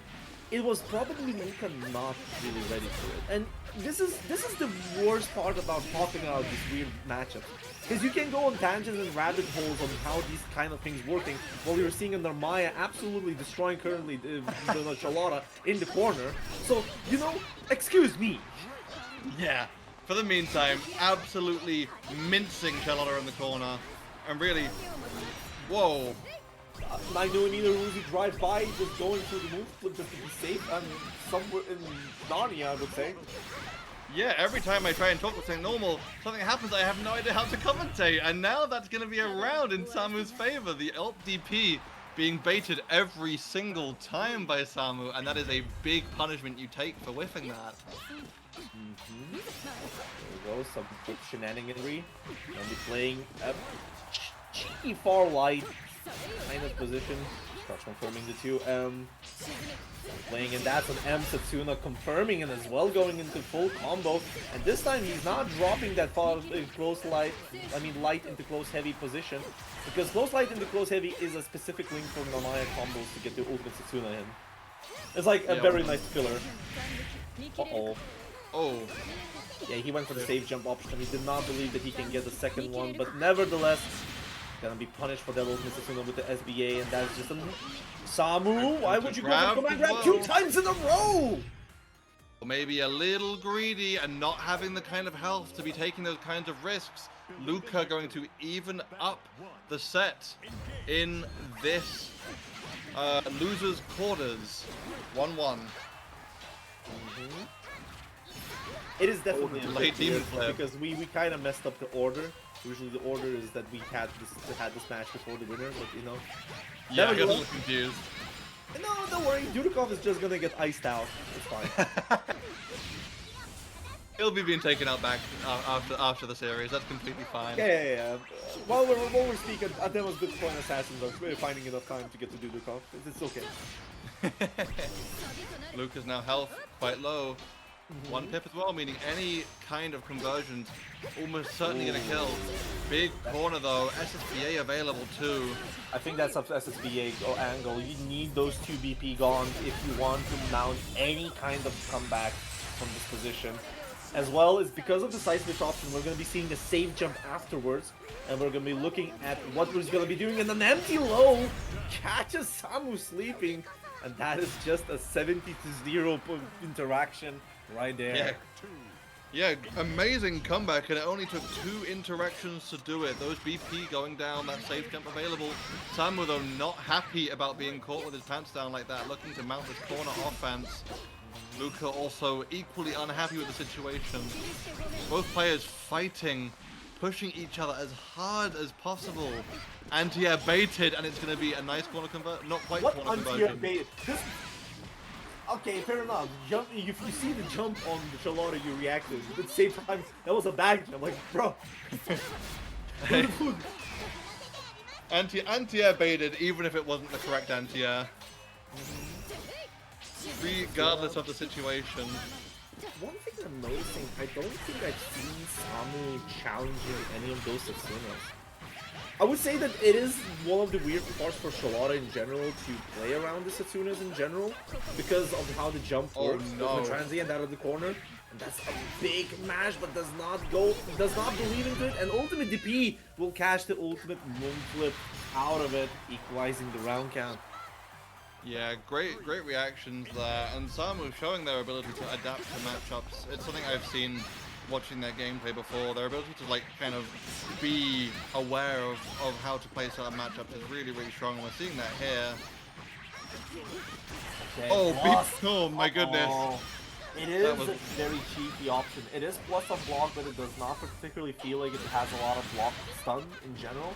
So the Raging Strike just came out. We wanted to see Luca get the BC hit out, and now the BC war begins because Samu has all of the advantage in the world, and that is definitely a 0 BP catching on the negative frames. With 2-2-1, Samu gets the advantageous position. Yeah, 100%. I mean, that's what happens with Charlotte. She's so adept at snowballing these rounds. And you saw there, it only took a good 2 mix-ups in the corner for Narmaya to be in that game-losing situation.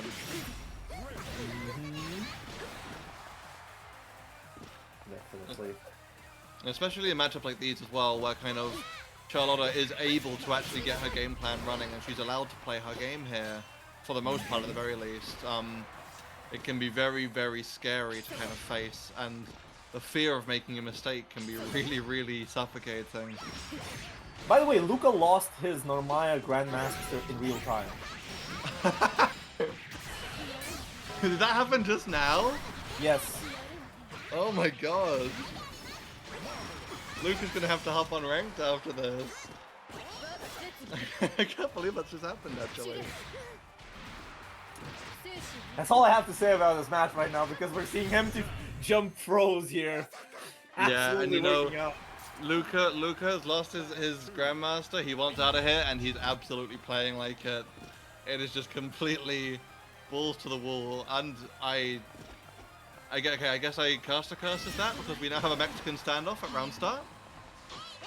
It's okay. It's kind of weird that Samu is playing the Mexican standoff, because Samu is playing Charlotta, and Charlotta definitely wants just to, you know, go right into the face. The 6XL American gets the close heavy frame trap. Give it big damage, and gonna be spending it all early on. Wow, that damage is huge. Yep, and with 1 what, BP 0 left. BP, 0 BP now available. Uh-oh. Am I having the meter to spend though? Gonna go for a simple route here, not spending all of the cooldowns, just leaving themselves a good position. But this is, did not have the slashes. No, making it. The cooldown was not there.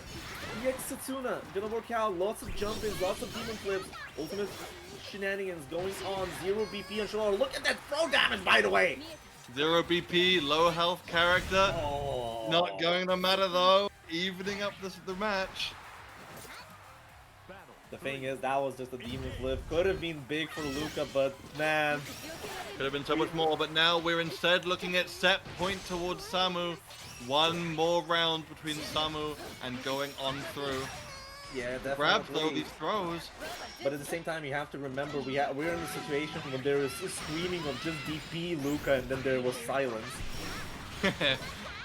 Yeah, absolutely. Now, yeah, ABC it out. 6XL gonna catch and shoot through. BCing the EX Moonflip, not gonna work out. No one tier just yet. Another one. This time the Helm Splitter does not work out. He's gonna get whipped, gonna get good damage for Luca, and Luca mounting that 5th game bit by bit, but Samu is not beating it up. But the delayed EX flip, not gonna go for the conversion. The throw comes in, just a whip. Ultimate Sasuna safe against the demon flip, very rough, and just gonna go for noble execution. Both of them blocked, and Luca pays for Samu's sins and gets to the 5th match just like that. wow, yeah, it was looking so good for Samu, but it's just a few unfortunate decisions in a row like that. Luca cashing out big damage, and now it is set point to both players, bringing us to a clean game 5. Why are we having so many game times? Holy shit. I mean, it is great from the player's perspective, but God, holy shit. Yeah. absolutely. It's been crazy move there. And all of these games have been so very competitive. Brave counter. Correctly used shimmy and going for a grab punish. That was an insanely delayed throw tech. And with it, we're gonna be looking ourselves into position where Samu does not have enough health. Gonna get the spike. That's a counter hit if we've seen ever. It's a guaranteed one. But I think that Samu did this on purpose because now no more DP left on Luca's side. Oh, is Luca dead? Yeah, Luca's dead. 50%. Yeah, Luca's dead for sure. 0 BP, you are like super dead. My goodness, Samu bringing us to a true set point now. I mean, I want to think that the EX slashes on block at that position was on purpose to bait out that last BP because it is a guaranteed counter hit position. Yeah, like, absolutely. I want to believe in that. Luca now looking, in these pressure situations, looking too scared to DP after how the earlier rounds went. Oh, nice spot dodge. Nice. Forgotten Charlotta matchup knowledge. But unfortunately, that forgotten matchup knowledge is not going to pull out that much because Samu is pulling out all the weight in converting the SBA. That's one strike throw away for this to go. And last BP gone, and LDP finds its mark on the dash in. With it, Samu eliminates Luca from the bracket. And we're going to be seeing Samu in that top 4. Yeah, wow. Incredible adaptation from Samu. Really well played. Nearly letting it blunder with that game 4, but taking it back very convincingly in game 5.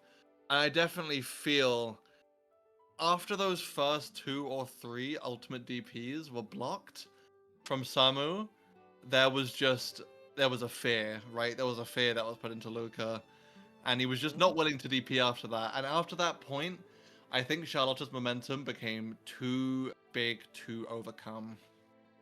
Definitely, but now with the men jumbled up order,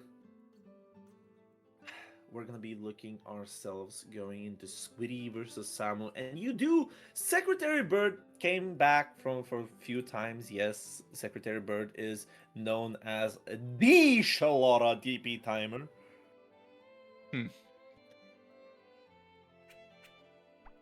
Oh man, I mean, we'll go right to that, but now we are looking at Squiddy versus Samu. It's an EX Narmaya this time, but nonetheless, it is once again Narmaya versus Charlotta. Yes, but the thing is, this time it is a different spice of Narmaya, being the EX Narmaya version. And I would wonder how Samu is gonna deal with it. But the thing is, I'm kind of scared for Squiddy here. Squiddy has shown very adept ways around in the neutral, right? But the thing is, playing as Charlotta, neutral is gonna become a bit of a difficulty, I would say. Yeah, 100%. I definitely think, you know, Squiddy has some clearer strengths within this matchup, and it's definitely going to be a risk for Samu, because if Samu gets caught by some of that big EX Narmaya damage, The party starter, you know. Oh, but I think the party starter has been shown from Samu's side, getting that 668 counter hit. Into the conversions we go, and yeah, Samu just opting to go very early expenditure for good wow, reason. that damage though. Yeah, see the damage? Damage absolutely immense off that counter hit starter. It's going to be one more touch now, one more good strike throw.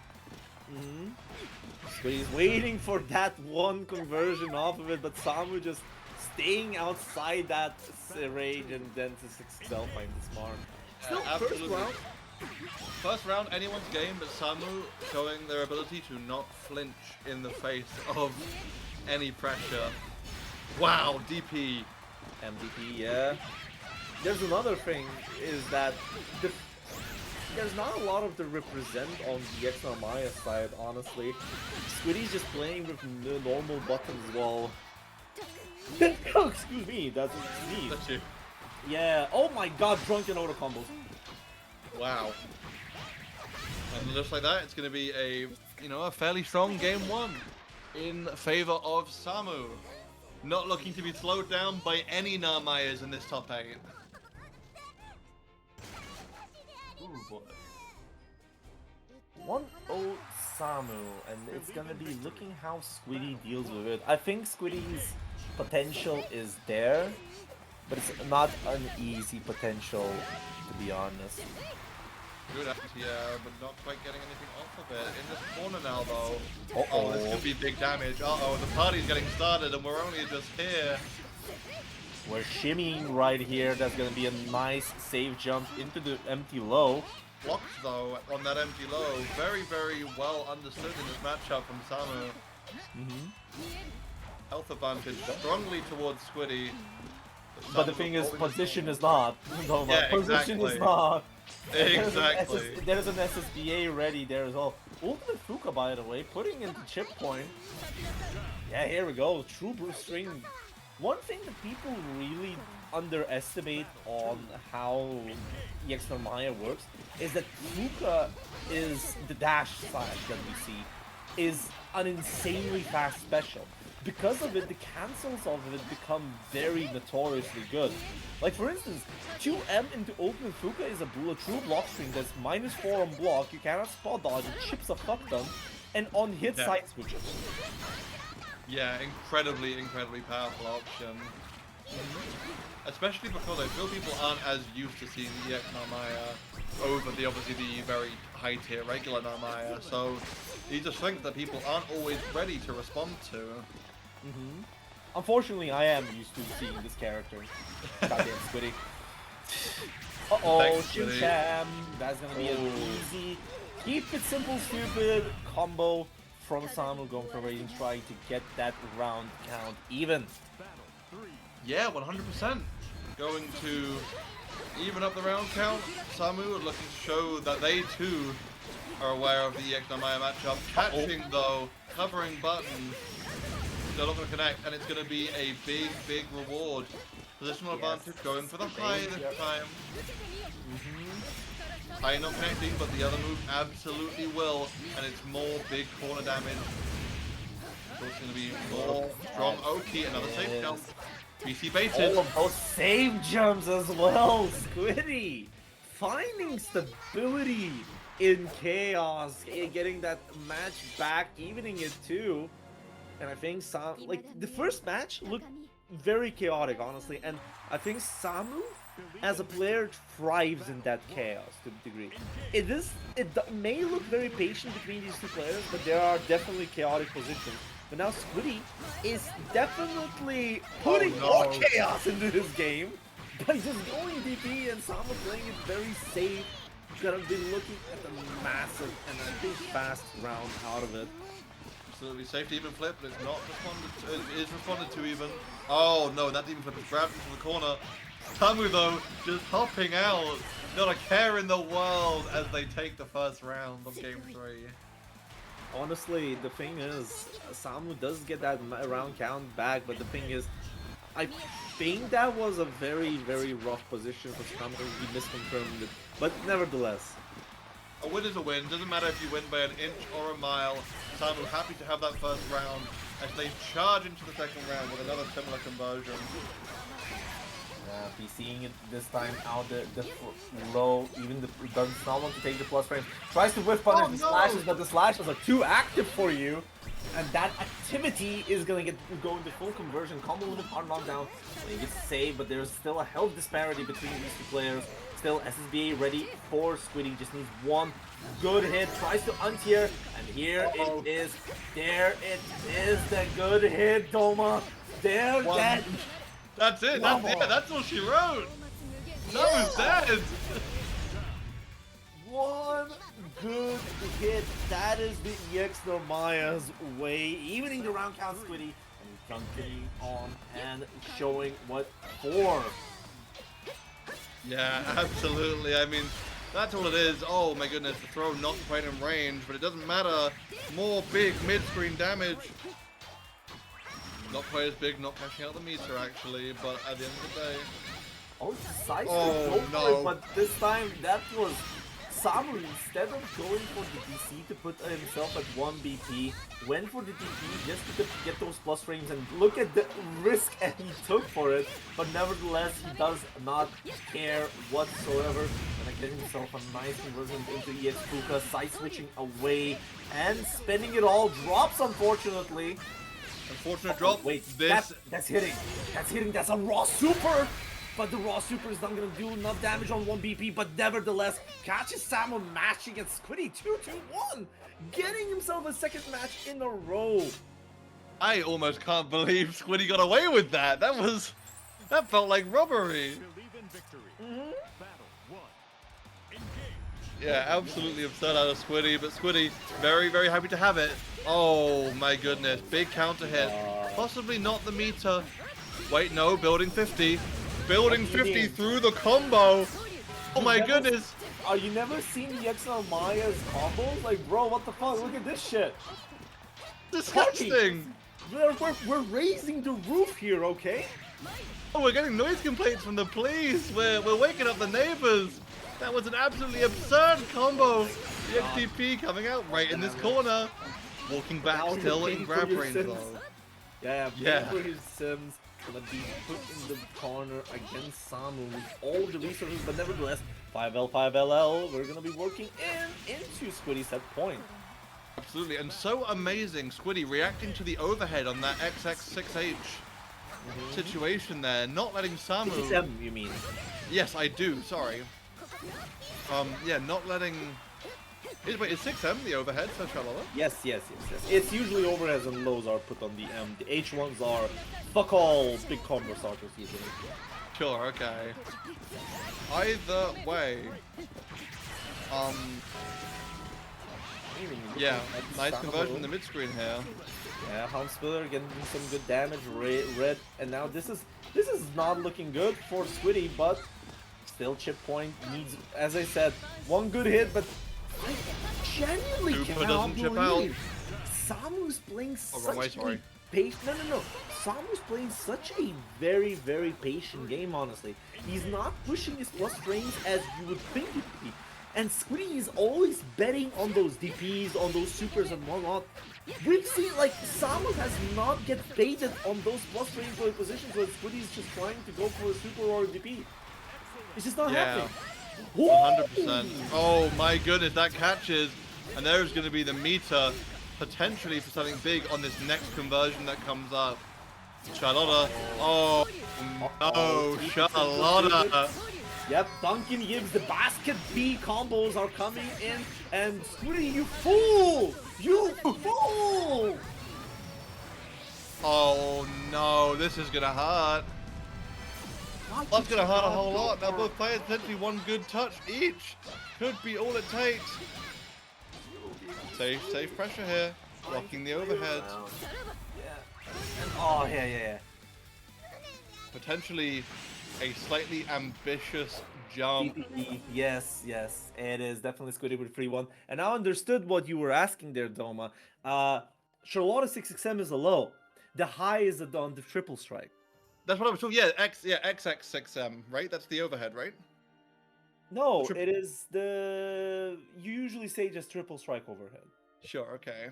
Because now you're just saying like XX6M. Like what the hell is that? Okay. So the triple strike overhead. Yeah, it's usually called the triple strike in the auto combos ish gangs. But anyways, then that Squiddy eliminates Samu at 4th place, and now we're gonna go back to seeing Adema versus Squiddy. Squiddy playing such a huge, I would say, Basaraga gauntlet to a degree.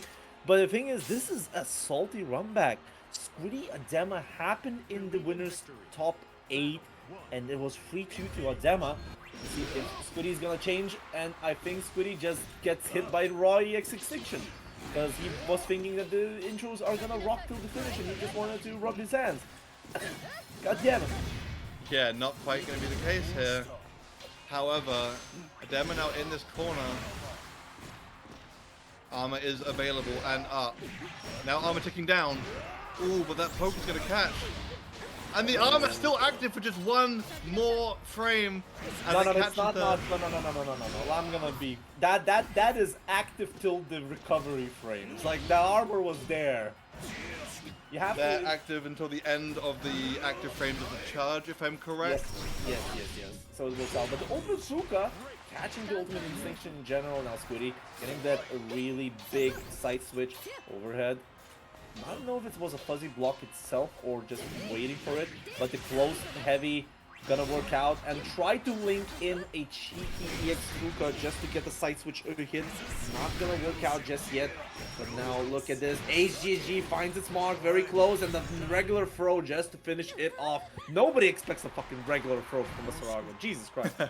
Yeah, that's the only option you never expect him to do. Armor now going up to start the round off. Oh wow. Oh, We're suffering trading from throws. success. Yeah, Squiddy wanted to go for the throw, but the tech coming from a demo gonna side it. But nevertheless, gonna get himself a nice EX Normaya combo off of this. What is the mix? Just playing it very safely because honestly, you need to press light buttons on pressure with the Masaraga because UGSG is that big. What was that? The HGSG can go through just as easily, and with it, loads of damage. Armor is up, and now you have to deal with a lot. Wait, hold up. This combo is gonna be long enough. I don't think it's gonna kill, mostly because of the Vasaraga health in general. May not kill. 3 pips available, but SSBA is there. Yeah. Linked into at the end. This is gonna be close. Wait, hold up. No. he's just dead, right? Holy shit, that does. Yeah, wow, that EX numb Vasaraga. damage. Even a big boy gets cut down by that insane EX numb damage. Oh, sick RPS coming from Squiddy. This time he is very confident in sick RPS. And as well, baiting the BC. But what was he cooking? I think he's overcooking. He's definitely overcooking right now. The scramble situation, the spaghetti is on the floor. Please don't go to the kitchen. Please, what the fuck, man? Kitchen's not safe, but these throws absolutely are. Chipping down Adema's health in the corner, but these jabs knocking on Squiddy's door. HGSG go through ultimate my instinction goodness. off Meanie. And Squiddy try to fuzzy, or not even fuzzy. Gonna get hit by that meaty, and Adema getting that 1-0 on the board. Very powerful, both of them eager to go and meet back in grand finals. Dude, but obviously it's I mean, you fight EX numb damage really big. Asaraga now escaping the corner back to a neutral situation. Armor available, but slowly ticking down now. You know what's my favorite pastime when I'm doing these commentaries is just trying to remember all of the character specials. And now I just remembered that the flip on Normaya is Iridescent Bloom. Ah. And the DP is Apex of Nothingness. They just gave them the name that would be as bad for commentary as possible. Just the longest, most like Oh yeah, ridiculous definitely. names Definitely. possible. Yeah, here we go. Ultimate Fuka in the neutral. -4 option. I genuinely fucking hate this move with passion, and I'm not gonna hide it. EX Oh wow, tackle. strong anti-air. Oh my god! EX tackle, converting, and the demo going for the light into Raging Strike to keep it safe with it. Getting the round back, and now Squiddy is on the back foot, tries to 668, gets whiff punish for his sins. And I like the jump out from the battalion of fear because at the very least you know it's gonna be moving forward and you escape the corner. Yeah, 100%. Armor in this corner. Adema with a fairly sizable health advantage now. 66M coming out for all the Basaraga bros in the back, converting that 66M to give himself power to power through to 2-0. Yeah, definitely. Adema scoring the 2-2-0, and now Squiddy is on the back foot, having to play a hat trick against the Vasaraga. Even after a nerf, still such a huge menace. And I would say that Normaya, even regardless if it's a EX Normaya or a regular Normaya, does struggle a lot against Masaraga's armor, mostly due to no hits, multi-hits. And holy shit, you did not die for that sick RPS. I want to call it hard right now. Crazy there, triple strike low, catching, but not quite leading to much result.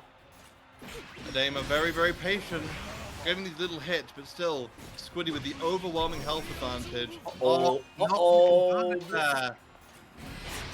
Confirm off the punish, but now kinda looking very rough here. Ultimate flip works through.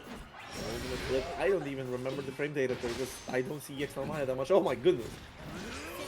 Oh wow, spacing that. Neither player landing the poke. Spot dodge on the raging strike, but no follow up. Now he's gonna die. Oh, that is a mistake that will cost you your life, my friend. We are going to set point for Adema. This fucking basketball, my dude. I'm becoming a fucking Mickey Mouse from the ship. I got Mickey Mouse on the bench with me. That is what this set is doing. Oh man, Armor just ripped raw there. 6-6-H, not going to connect. And it's a big fat punish for Squiddy here. Alright, well, the UGG gonna catch the punish on the 5L there. That is plus on block M tackle. HGG punishes the spot dodge in general. Now Adema with the full momentum, playing it around. Oh, That's no. not gonna go through enough hits to armor through. Just needed one singular hit enough to get something off of it. And now looking at the armor, looking bad. Savage Rampage gonna go through. That's a hit, and with that hit, Adema secures the 3-0 to the grand finals. Eliminating Squiddy, I would say the favorite of the community right now. Community's sweetheart is out and down, unfortunately. But Adema, such a strong 3-0 showing. Honestly, incredibly dominant in that matchup, pretty much from start to finish. Consistently finding really strong openings and carving his way back to grand finals against Dude, which will be the salty run back. Absolutely salty run back for Adema Dudikov of the winners finals. We'll be looking at some ways. And why did my name change to Mickey Mouse? God fucking damn it, not you! Wow, you did do a pretty good Mickey Mouse impression. Well, I'm sorry that we've seen a Mickey Mouse interaction there. What the? Alright, I'm done. Fuck this shit. What? What is this? Wait, what is this? Wait. Why is there a Lane? And why is he Gold Master?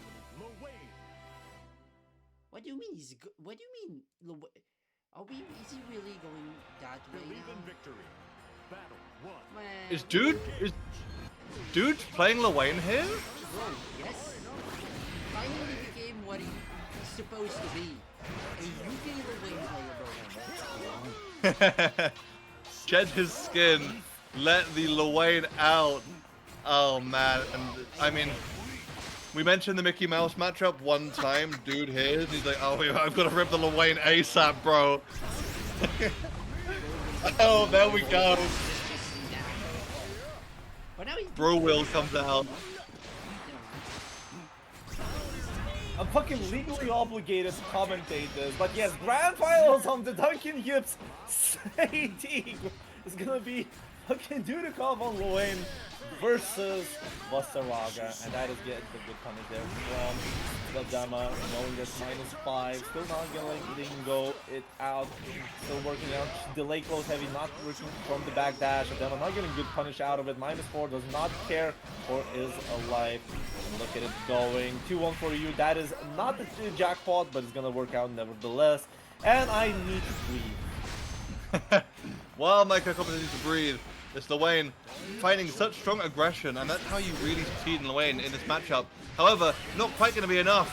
You Fireball connecting, big pickup, and that is going to be round 1 to Adema on the loser's side of this grand finals.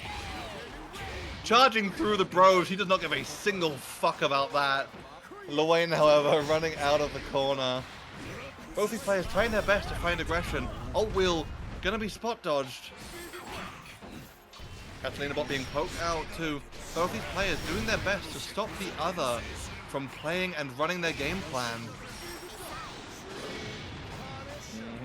I'm just, you know, don't worry, Doma.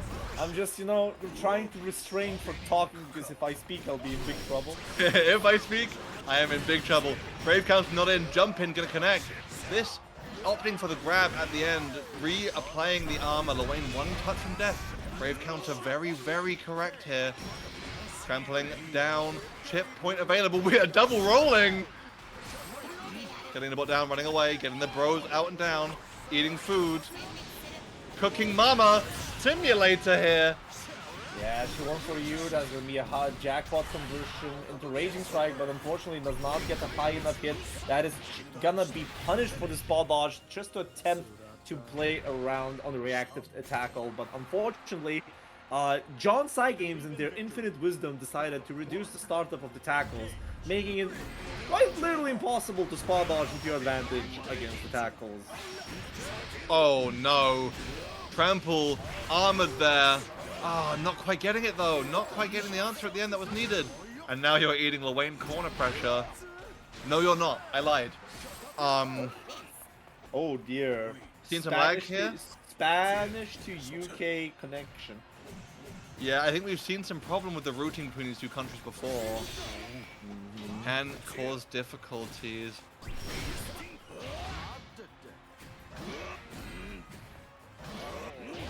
And that lag spike seems to have kind of slowed down the tempo of this match. Both players offering the other a little more patience. Jabs coming out, but maybe one jab too many because it's not going to connect with the Raging Strike. Yep, definitely, and now it is Dudokov trying to bait the BC out of it, and HBA coming in. Fucking hate it here. Light, gonna go for the overhead this time, not blocking it effectively. And with it, Lorraine getting the VP out, trying to bait that last BC away. Now 0 VP against Lorraine might be a pretty bad position. Ultimate Instinction safe. Not gonna punish the BC into EX Caterpillar, but nevertheless, EX Caterpillar is not a problem. Nicely punished on the battalions of here. The EX Caterpillar working it hard. 0 BP still is there. Armor working its best to not let that go. That was the L tackle. Armor is going on, and where's the Savage Rampage? Nevertheless, good conversion. Oh, misses no. the conversion. Also, ultimate bro wheel. That should have been a punish, but went for the pro. Tries to go for the delay option. 5 seconds on the clock, by the way. 3 seconds on the clock. There's gonna go for the ultimate. And that fucking works. I fucking hate it here. No! All Adema needed to do was block! All he had to do was block, but it's not gonna happen! Catalina bot chopping out the round in the last literal second, giving a point on the board to Dude. Adema cannot be happy about that. Oh man, H trample out. Not getting a big conversion off of it, but it's advantage in both position and health to Adema here. We're whiffing throws. Whiffing throws big time on both sides. Both of these players. Brave Perry working out. Also, this matchup is notoriously difficult for Vasaraga, and it hasn't changed in this game as well. Yeah, absolutely makes sense. It's just constant difficulty for Ultimate the game. Instinction. It's not gonna matter though. Thing is, Ultimate Instinction is a move that is highly effective against EX Caterpillar. Like one of the rare moves that can deal with the full EX Caterpillar in general. But the thing is, what I'm seeing is that Dudokov is not particularly using his parry against the armor in general, because Lorraine's parry is unblockable on the hit itself. Yeah, That means that's the right. armor is ignored. Oh my god, good reaction there. Also covering with the Caterpillar, but not converting it genuinely. Also, ultimate come at me, bro. The second hit is not hitting, but the ultimate GSG is gonna hit it back. So you punish it for existing. Tries to go for the parry itself. Far heavy, and the Dema has the conversion. That goes for a throw bait sauce. Goodness, the Ultimate Pro routing. will being Oh thrown out God. whenever. I'm feeling the frame drops here from the spectators' booth, ladies and gentlemen. This could be the Oh. legendary 7 rollback frame Lwane that the demo has to deal with. And that's not really what you want to be finding in Grand No. Finals. No. That's a conversion. Not gonna kill just yet. Oh, Or especially not with drops the drop at because the of end. the 7 roll frame. 20 seconds on the clock, by the way. HGG finds its mark, very close. Wait, he's died! If he does not die from Oh this... no, the dodge! Oh my god. Instinction, not quite enough to close out the round. 9 seconds remaining. The spot dodge on charge though, but it's a throw instead of a punch. Gotta work it out. Another spot 5 dodge. seconds. 2 seconds, Distinction catches the backdash. There it is. Alt Instinction. We're looking at game 5s. We're looking at a loser's reset with timeouts. They want to make this tournament go on for as long as physically possible. Or not, because I think Dudikov does not want to give this kind of a chance. So we're seeing a back to the room, highly likely from Dudikov. It's either to figure out the connection issues, that's like one angle, or the two, we might not see Lwane in general. I think that we're going to be looking at the character switch, and Dudikov is known to have multiple characters about it. Absolutely. I mean, even just outside of that, the Matera is such a strong angle, and it's the Matera, I believe, that took Adema down to losers in the first place. So I would not be surprised at all if we see a return to form for that kind of thing. Goodness. For the time being, 2-0 in Adema's favor, and it absolutely feels like it's been a very difficult matchup to commentate, because what is there to say that isn't being shown on screen even, you know what I mean? It's just like, yep, that sure is Lwane. Look, I am probably the original Lwane hater, okay? I'm You the hated Lwane original. before it was cool. I hated him in Base Granblue because Base Vasaraga versus Lwane was terrible. Yeah, I mean, I'm not at all surprised. Nope, we're sticking with the Lwane here. We're Not seeing looking to more switch it up. Lwane. I'm kind of hating life here, but you know what, Dudikov, you do you. Hey, I mean, it's gonna be what it's gonna be. Dude has faith in the Lwane. Hopefully, the connection issues sorted. I see a little bit of lag already. Come on. I get fucking flack for spreading misinformation. You at least don't spread misinformation on Dudikov having faith on the fucking Lwane. What faith? What faith there is in Lwane from a British man that played Matera for all his life, having to pick Seahawks just to counterplay Seahawks and learn the counter lane in the matchup.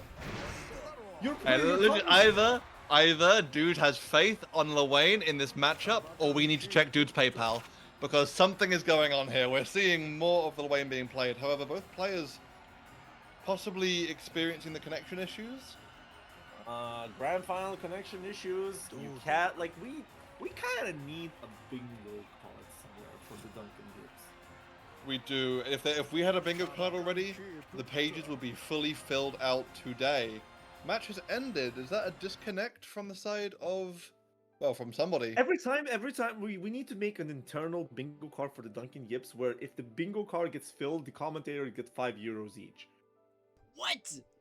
That's a great idea. That's a great idea. And it comes straight from Nayu's pocket. What? Yeah, ideally.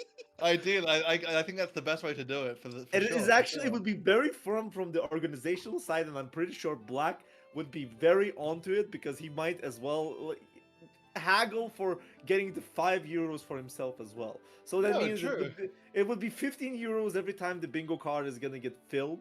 And the thing is, we just need to create all of the most common situations that can happen in the Dunkin'Yips. I will put my fucking work into watching all 80 all 80 tournaments of the Dunkin'Yips to find the most common situations, and out of it, make the bingo card and get myself a way to get some passive income. You're not watching. We don't even have all of the VODs anyway. So you couldn't even watch 80. You could probably watch a good 70. I mean, more maybe. Oh my goodness.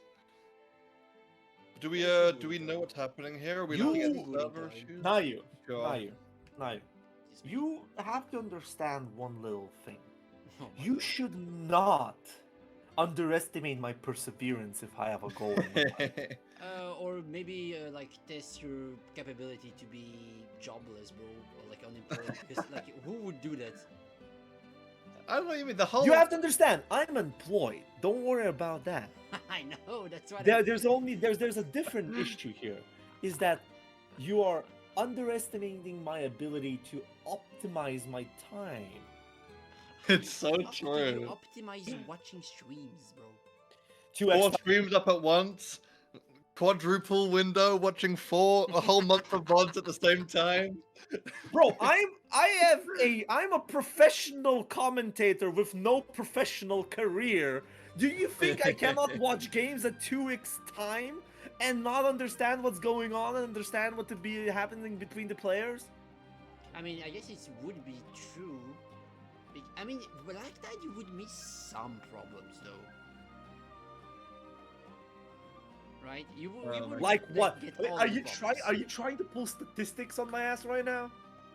No, I just know my capabilities, and by just watching fast, you would miss some of my mistakes. Hey, I all just I'm know it. saying is the chat isn't speaking, but they definitely won. They definitely won this bingo card. I have just trust me, bro. Like, Do people just want me to lose my money? yeah, Yes. no. It would be very funny for you to lose your money.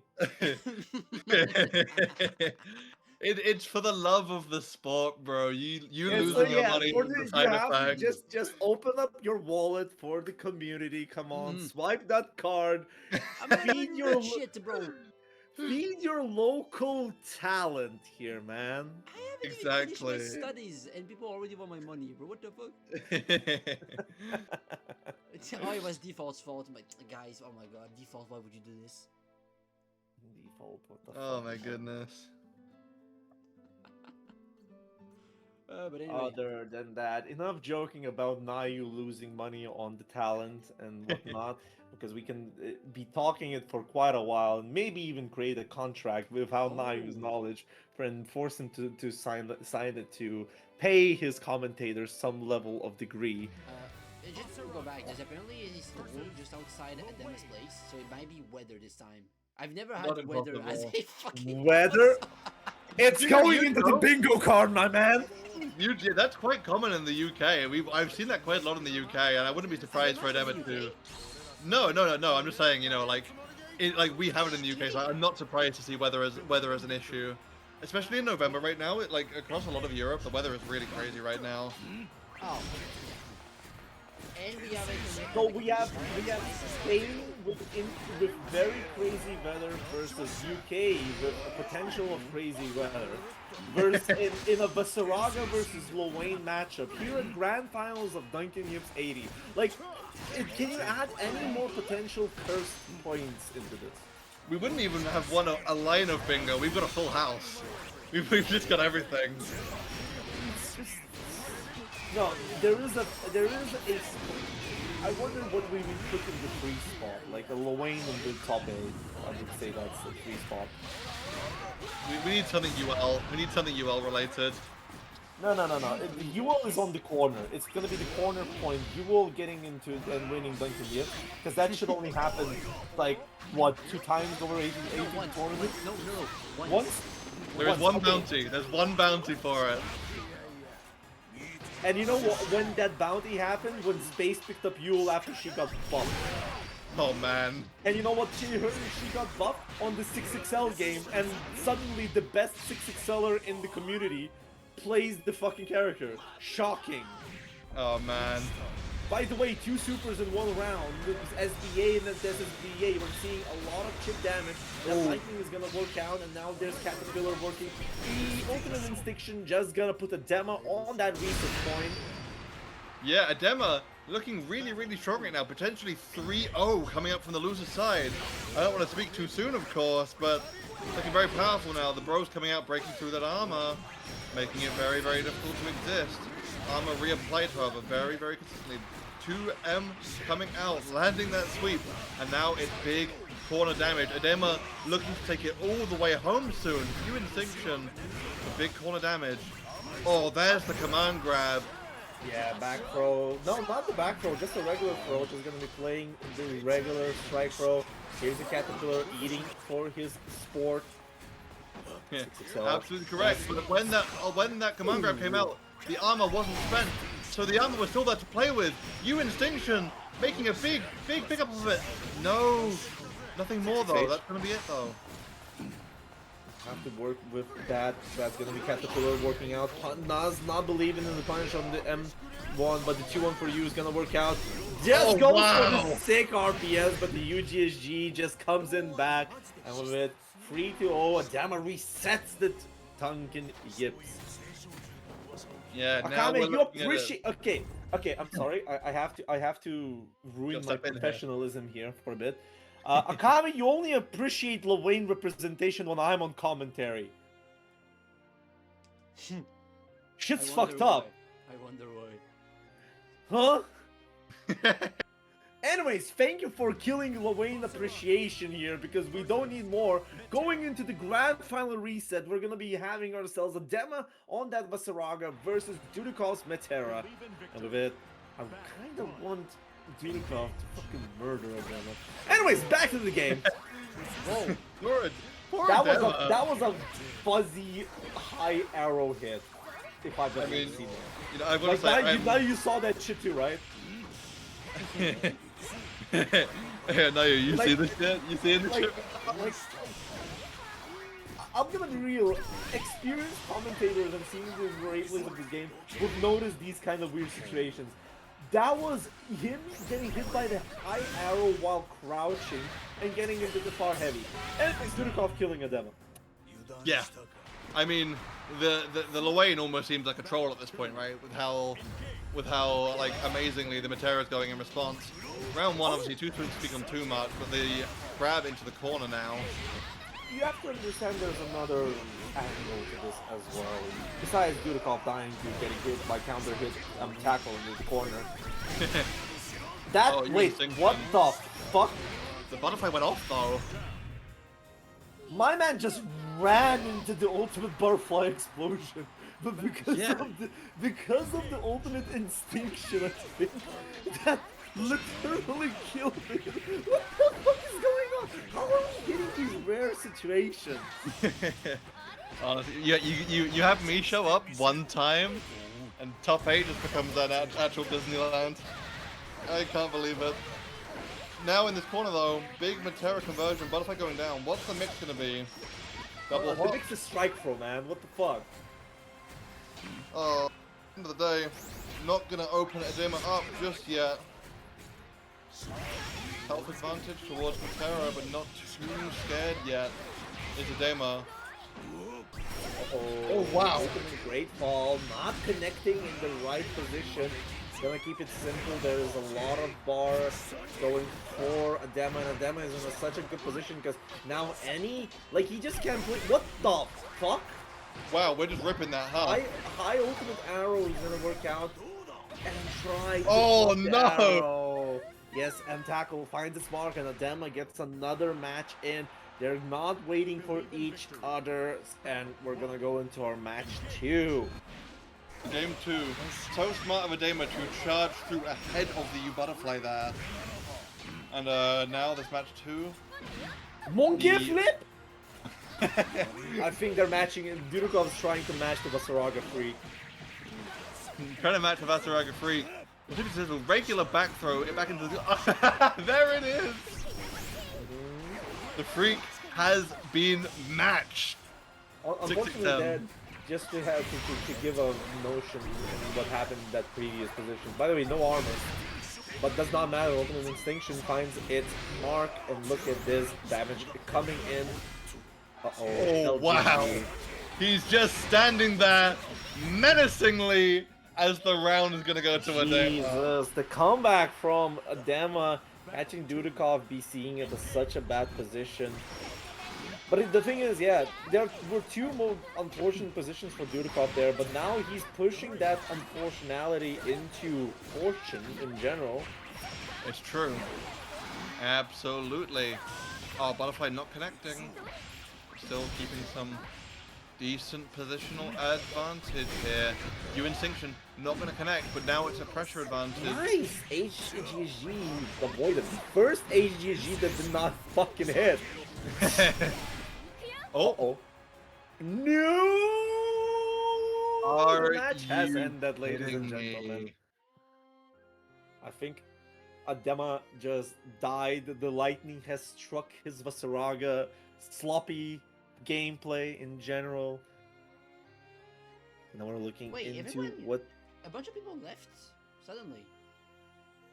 No, that was Silent Suzuki is just Adema. Okay, yeah, okay, whoa. I was being scared here. Oh man.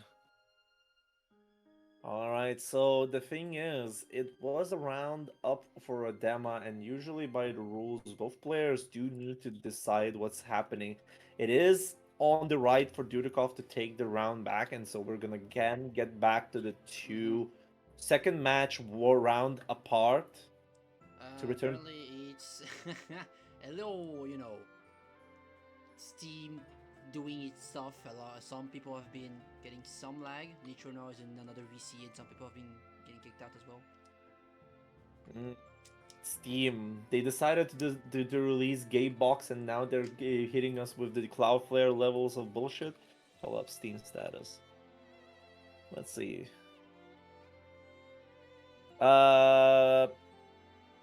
Paris is fucked. Amsterdam is slightly on high load.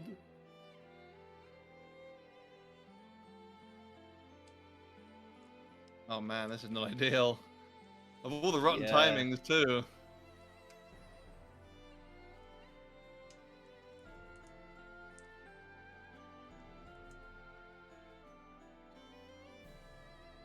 It was one round up for a demo, right? In that game. It was round was up one for a round demo, for a and demo, yeah. Dudikov has the right to either say we're resetting back from that one round for a demo, or Dudikov can take the round. And yes, oh shit, oh dear God, oh my. Let me just throw you this, Nai. Nai, you on the DMs. Here you go. Have this. Alright, what type of screenshot is this?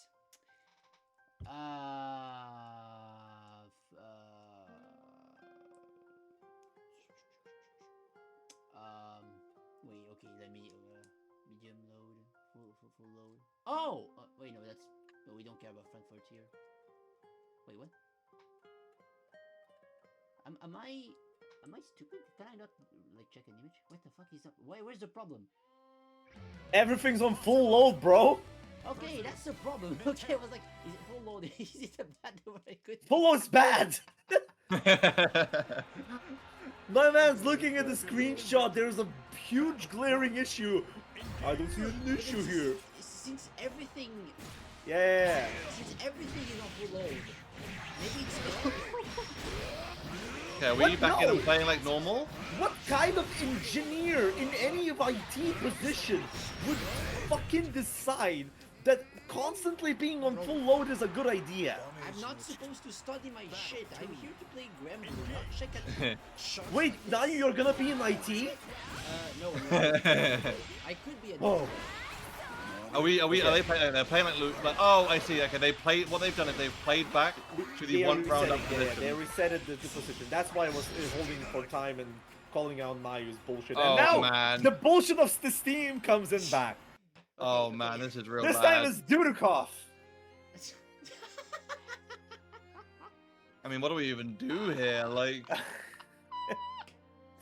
Oh, we love to see some technical issues. Where is my Mexican music when I need to?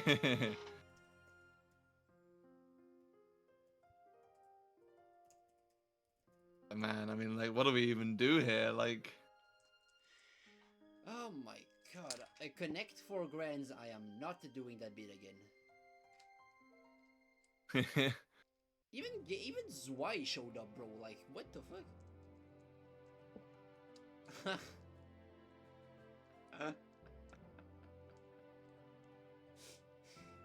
This is so scuffed. Oh man. I show up to commentate the bracket one time, and this is what happens. Shaking my head. Luck is No, not bro, there. we're not doing a connect four. Do even do the coffee pose that, bro?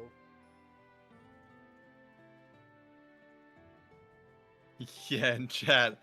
Grand final is actually 3 people. They're both fighting raid boss against the Steam servers. I mean, raid bossing against the Steam servers is kind of insane when you have to consider the fact that Steam is honestly, Steam is probably the most stable thing in this world when you think about it. Ordinarily, yeah. But You have to understand the world is going to hell when both Cloudflare and Steam goes to shit simultaneously. the Cloudflare outage was so bad. I couldn't play TFT for like 3 hours. I was in shambles. No, that's the point. You should have been very careful about walking in the streets because League of Legends was not working. True, it wasn't safe with those people. It was not outside. safe. Bastion, bro, I don't know, I won't talk about this too long because this is the Grand Blue stream, but bro, I've been playing TFT on the new PvE, bro. This shit is so good. It's so good. Then that's fine and dandy. I personally have been spending a lot more. Like, hold up, wait. Till they're hold up. I can boot up Shadowverse while we're waiting for our boys. You could be playing Shadowverse right now. Or I could be playing Deadlock with the boys right now, yo. I could be on the new Risk of Rain DLC. That is peak. Oh, true. I could be finishing up Culting because the episode 2 came out. I could be playing Lies of P for DLC, and it's great. Oh, I could Lies be of P finishing. is so good. I could be finishing 100 line Last Defense Academy on the and go through all the story because I probably hit the worst line and I'm trying to figure out what the fuck's happening. Bro, I could be having Momo ping me every time I open Final Fantasy Tactics because it's just so peak. Like there's so many things. I could be playing against the storm because there's a new patch giving us new buildings in general. Man. Can you check the load man, again? man. Can you check the loads again on the Steam? Loads. Let me Oh, check. yeah, While wait till while we I find get out. while I'm getting a legendary here on Shadowverse, I got Vera. Shut up, Vera. Shut up, Vera Shadowverse. For you and for me, I need to try and find my way back into Steam. Because I've been Let me locked see. out. It is fully loaded on most of the positions. Yeah. Okay. Let's see if I can get back onto the network. I got Vasaraga as well because this is somehow they just say, you know what, bro? Vast. All right. All right. Never thought I'd do this. So we're doing Connect 4. Oh my fucking god. Bro, the Steam server that are just dying. Like it's What can you do? Why would you do this to us? bro, it's not my fault. It is your fault. Oh, Call sorry, your my un- bad, guys. Sorry for kicking the Call Steam. call your It's- uncle at work that works at Steam and Nintendo. Come on, bro. Oh my god. Oh my god.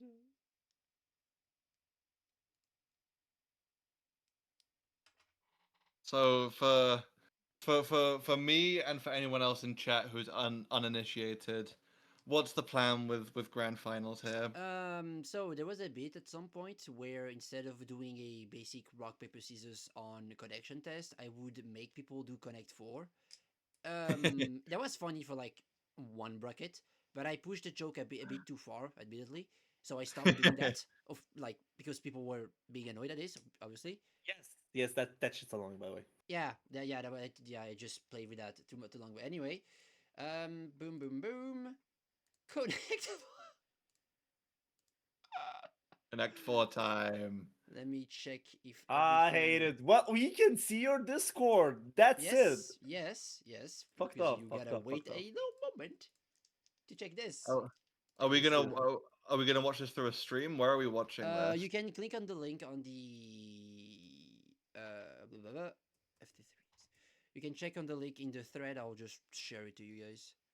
Sweet, thank Wait, you. hold up. Where is the channel for the Dunkin'Yips shenanigans that's happening? Just check your DMs. What the fuck? I'm getting Oh hell! I have to commentate Connect 4. Bro. Are you ready?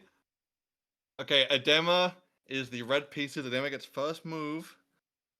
Dude, looking to make the follow-up. They're building a tower towards the top here. Oh my fucking god, bro. For our grand finals matchup. Dudikov! Dudikov, you could have played Matera from the first goal! You cursed us from the fucking win game! We could have seen you free-owning this motherfucker on Matera! I am so fucking mad right now because the demo has all of the possible advantages in here. You know what? This happening, the server's being down, it's actually not Naihu's fault. It's Dude's fault for playing Lawayne. This is karma. this is like bad spiritual karma happening right now. Oh, please, bro. This is so Man, Dude bad. needs to respond here because this is looking like a really, really strong advantage for Adema in this Connect 4 matchup. Because look, now he gets the 3 down. Why are you being fucking serious about this? But the viewers are gonna leave if we don't. We need to make people care. How else do we care about Connect 4? Also, Dude is low-key trolling this Connect 4 match. Fucking trolling this. Like, look at the dominance Adema has in this Connect 4 match. Like, are you kidding me? I want to cry. You need to laugh, because if you don't laugh, you're gonna cry, man. That's how it goes. That's how this is. Oh man, what is happening? Anyway, what's up? Let me try to remember how to play this game, even though I got washed by everyone, including Bogus at Headstomper, which made me lose about $20. No, Oh, not a man, joke, by the way. I actually lost. getting watched by the Bogus is rough. So wait, Adema is ready. He has a major threat here on the diagonal. Yeah, Adema is just like sweeping right now. How is it like? Is it one match? You're more skilled at Connect 4 than I am. Am I Take skilled? the will. I'm not skilled, bro. I'm not skilled. But How are we playing this? Dudikov has none of that shit, by the way. Yeah, what is Dude doing here? This is Adema rough. has a double. Now Adema has locked on the C and E column, which are the the two. I mean C. You even gave names to the columns. Bro, it's just bro. It's A B C D E F. Wait, I don't know how to count. A B C D E F G and like 1 to 6. Oh my god, they made a PP. They made a PP. They made a PP. Okay, bro. No, dude, is just because like okay. Wait, hang on. Wait. This is bad and good because that was extremely bad for Adema because now Dudakov can just shut down a major threat. And the thing is, Dudakov has the upper control of the board, so if he plays defensively for a little while, he can go back on the offensive afterwards.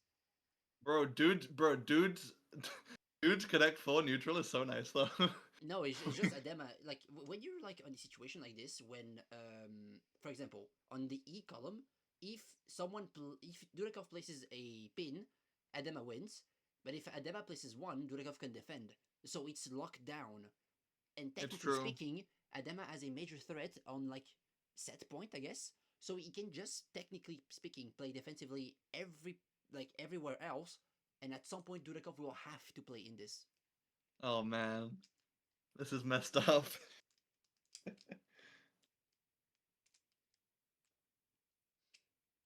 What Dudakov could do right now is play on the last 2 column so that it forces Adema to block his own major threat, right? Because he has 1 on... Wait, so I guess this is D4. I guess this is D4. 1 green pin. Oh wait, I can show on the stream. He has this pin here. And here he has another major threat on a diagonal. Dudakov doesn't have a lot of time to play now. But like... with this pin here, he could place 2 here and here and force Adema to place his own here to block Dudakov from doing a Connect 4, which could then allow Dudakov to connect to block here. And by blocking here, it would also force another major threat by having a horizontal Connect 4. All I can say, I'm not okay.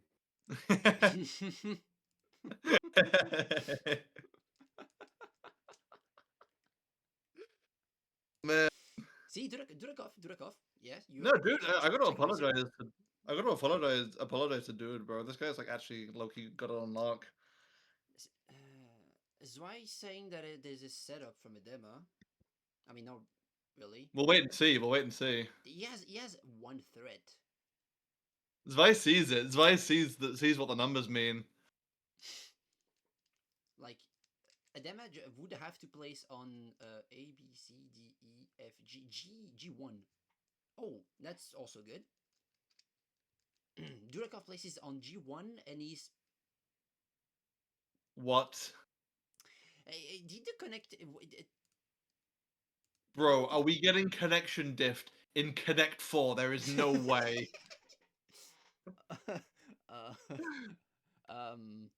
What is happening? Am I saying this right? Did he leave? Has he rage quit Connect 4? Or like, is it connection or?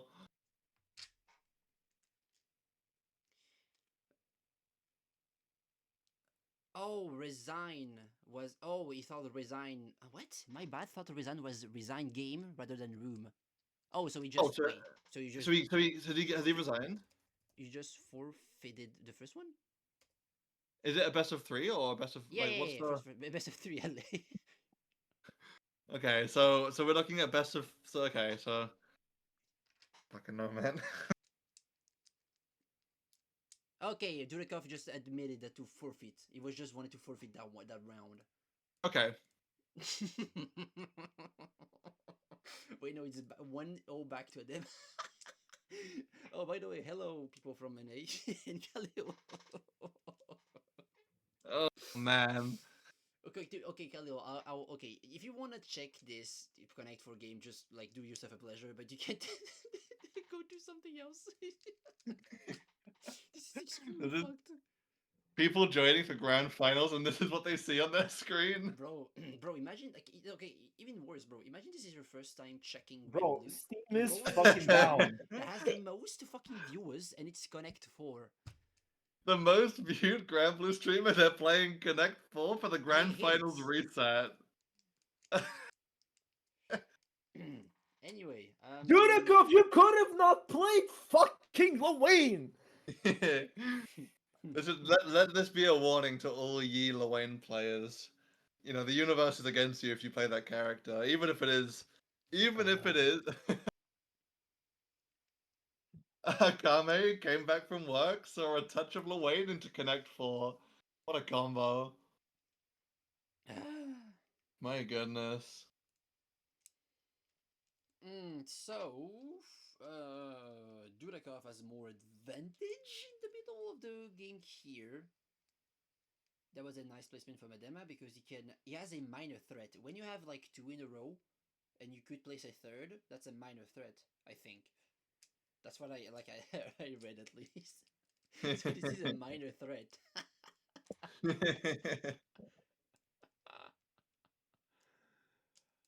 Oh, bro. Like, oh, bro. Oh, fucking no. So that's another minor threat from Durakov.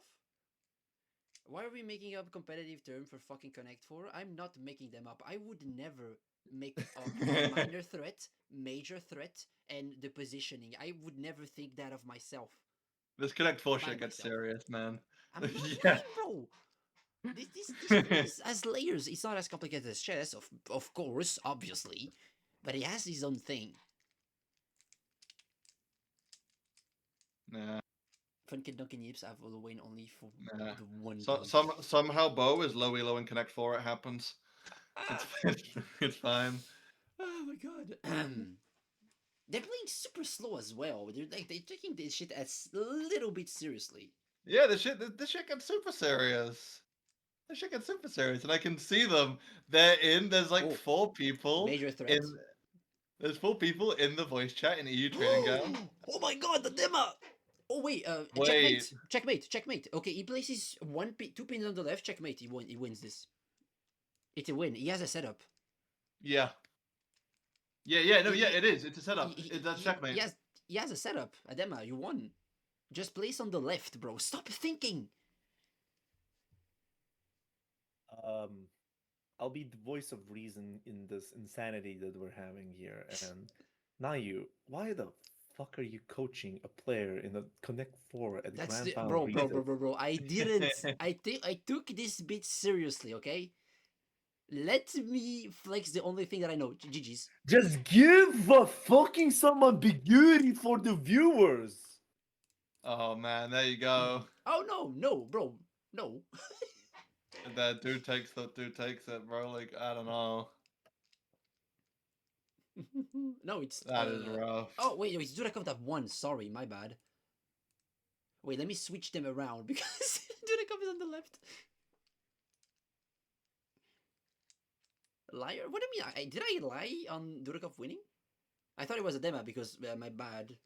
No, the colors were switched around because of the Wait, does Adema know? Wait, does Dudakov you know? This is layer 1. This is layer 1 of the No, Connect this is 4 not even- matchup. This is layer 0, okay? Oh my god. Okay, he knows layer 1.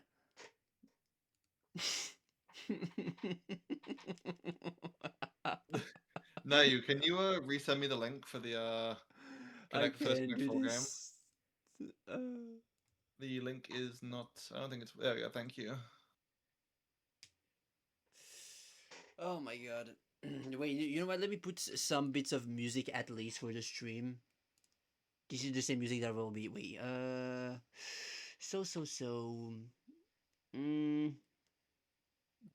media source, and we're just okay, what local file do I have? So Xenoblade, Silk Song, more Xenoblade. Yeah, a bit of Xenoblade. Okay, let's go. This is only for the stream. Okay.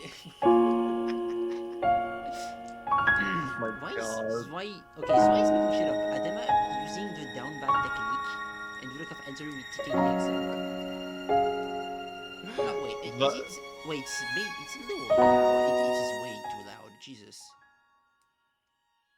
That was way too loud. Oh wow, that's insanely loud. Yeah, I just turned the stream my up. bad. I have the stream on 4% to get some feedback back. Just you saying. got that boosted. I heard it. This is the most emotional grand finals we've ever had.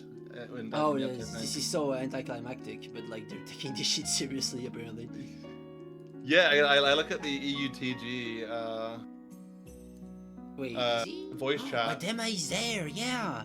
Yeah, and the caption is full caps. This is important to determine first place. Oh Jesus. I wonder what dude is, but like Adema's low-key in there getting coaching on the Connect 4. Like, Jericho is probably on another VC because he mentioned he was streaming to people. makes sense, yeah. So everyone's got their like Connect 4 council behind them. Nitro in chat. Oh. Okay, so let's take a closer look. There could be a major threat from Dudakov and he could lock down the E column. Adema You know, I'm just trying to keep my reasoning, and I'm just letting the professionals speak. Oh yeah, bro. Big Domer is a real Connect 4 professional. Yeah, you trust and believe. This is a mutually assured destruction position where they both need to force their win conditions to be forced to not work. That way you're gonna have... wait, I didn't see this. I'm stupid. Yeah, the thing is, Dudakov could have won with that one, but the thing is now Adema is gonna be cock-blocked on this position if Dudakov is not putting... Yeah, here we go, but now Dudakov getting himself a nice position for Connect 4, but it requires a lot of stalling because it requires Adema to really not have any choice but to put his pip there if really needed. Other than that, I'm talking like Checkmate. I'm from... Checkmate. Dudakov, please. It's right there. Yes, Dudikov needs to press on that E column just to press it in and then get himself a nice Dema checkpoint position. has another objective. But now it's on Dudikov to understand if this is a very good choice to do. And I definitely am speaking like I'm from Discovery Channel because I am done with this shit right now. Oh man, I wish we could discover a good grand finals instead. But here we are. I know, right? Holy fuck. It would be really great, but now Dudikov, let's see how... And he fucked up. Dudikov La- has ladies, fucked up tremendously. ladies and gentlemen, he fucked up tremendously because E4 was the move where he could have forced Adema to lose and get himself another good win. But unfortunately, to Dudikov's inability to see the great move in general, we're going to be looking at the game being longer than it fucking should have been. And now we're looking at Adema having a very nice position, forcing Dudikov to take A1 here, because otherwise he is absolutely being a dumbass right now. Man. But at the same time, Adema is not seeing the potential of the checkmate, and now he needs to press another one. If he's, I swear to fucking God, if he froze into A or B column, and Dudikov It's is not a not throw. throwing... It wouldn't be a throw. Adema can have a major threat on B column. Oh shit, no, never mind. He cannot, Dudikov cannot throw there, because Adema has forced a checkmate situation on top of it. We're seeing fuck-ups on fuck-ups constantly here. The blunders, there's so many blunders happening. There's one fucking piece, and we've been on about it for 2 minutes. Like, you could just check No. the stream. No, the thing is, you have to understand, the E4 is now a landmine. The first one that goes into there loses, okay? Oh, man. Oh, I'm so stupid. Wait, I keep saying this, but I didn't even The thing see is, Adema. that shit would have been Dudikov's bad. win, if My not bad. for Okay, no, my Adema bad. throwing into Sorry. B2. Sorry. Look, I suck at Connect 4, but I'm a commentator, and so I'm gonna be flexing my commentator's speech to in any way, shape, or capacity. Wait. Dudikov could play on C column to force Adema to block and allow. Wait. Ladies and gentlemen, for those that joined in into the grand finals of Dunkin'Yips 80 at the grand final reset, and you're seeing this shit, don't worry, you don't need to make a tweet later on saying, what is this Grand Blue game that people are, instead of playing the grand finals, are By playing time up. for? It's not that, man. It's not that. Dema won by timeout, yeah. Oh, there is timeout approach as well. Adema getting the 2-2-1. Absolutely wasting time in any way, shape, or capacity. What the fuck is... What do you mean you win by timeout in this? What do you mean there's a timeout in Connect 4? My god, y'all are fucking stupid. I swear to God.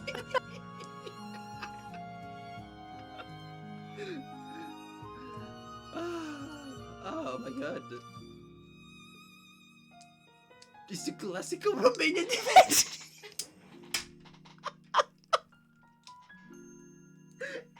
Oh my, You win. oh my god. So we're getting back to this position where apparently timeout is a big problem. Oh man, if we're in a timeout situation in Connect 4, bro, bro. Yes. You have Yes. no idea. You have no idea how many emotions I'm restraining myself right now from expressing. So you might as well understand that I am this close in losing my mind right now. We've lost to a timeout. The Luane spirit is still here. Luane's not on screen, but the Luane spirit is still here. That's just beautiful. That is just beautiful. That's beautiful.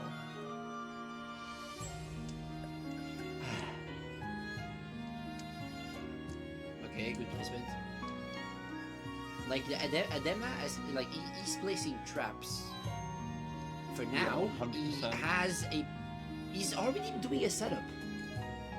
We've got Zwei and Bo in chat, and they're just screaming about how they see the numbers. you have to understand that I would need to push a lot more buttons into my brain to create a more pretentious voice for commentating whatever the fuck is happening here. You gotta do something to keep yourself entertained. I mean, I have to be entertaining to a certain degree while we're having a nice cup of tea while looking at whatever the fuck is happening on the screen here, and Adema pulling off the Chinese defense here against the Dudecon.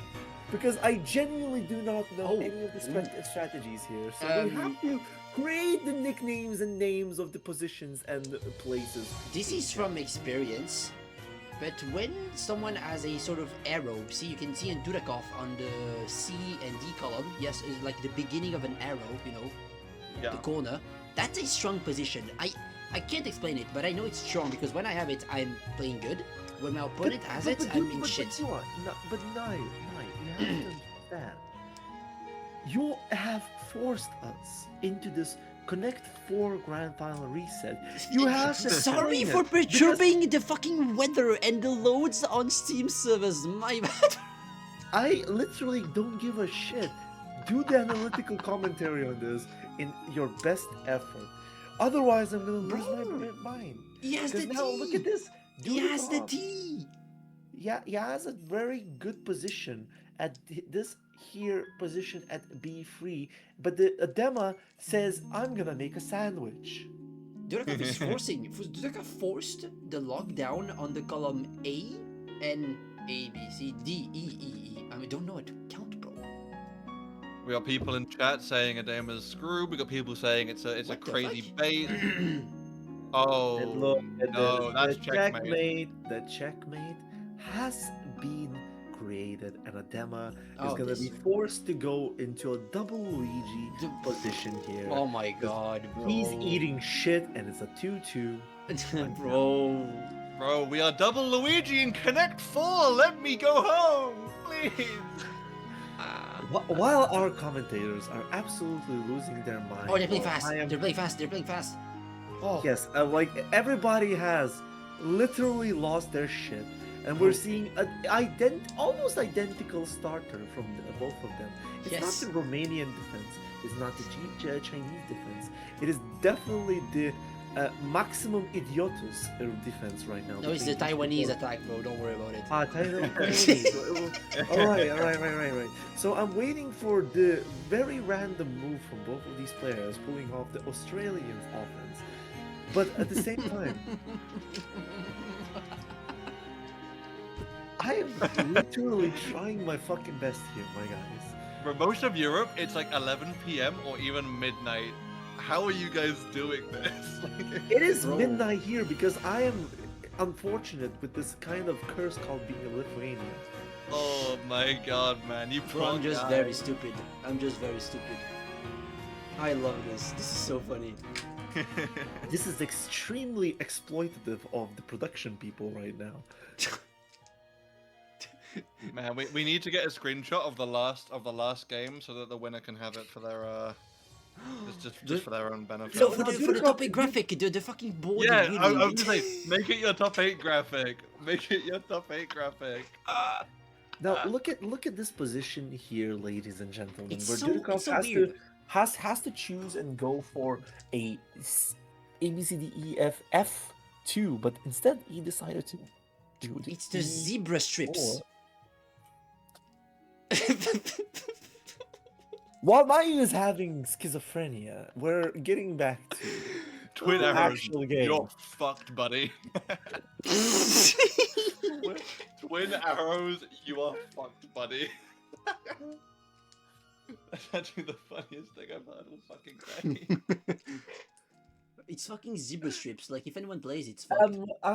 The thing is, you know what's the funnier part is that this stream is also co-hosted by our best friend of the European community, Khalil. And Is he still streaming? I wouldn't. Is he still streaming? We should check on our boy Khalil. Right now. Wait. Khalil is watching us right now.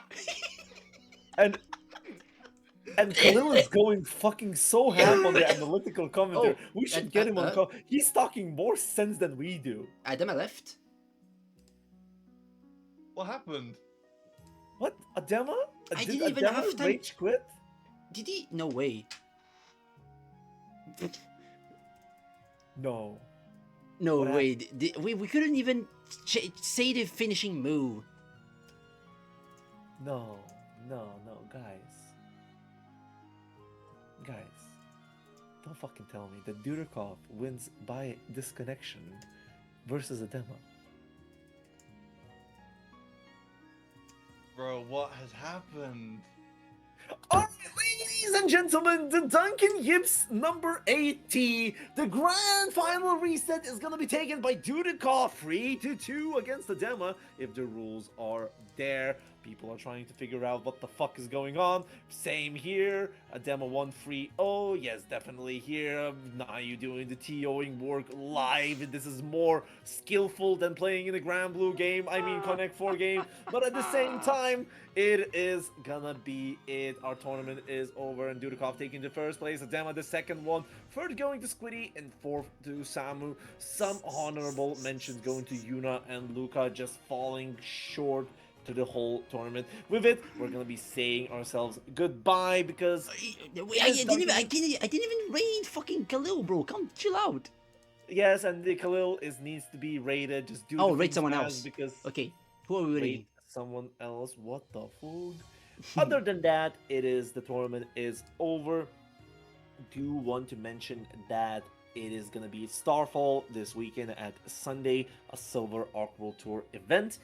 Other than that, we have Outplayed coming in at January, somewhere middle of the January. So if you want to get into that big event where honestly most of the European Grand Blue is gonna be there, it is a very beloved community, good offline for everybody to see. So other than that, we're gonna be looking ourselves into a raid when Naya decides to do his job.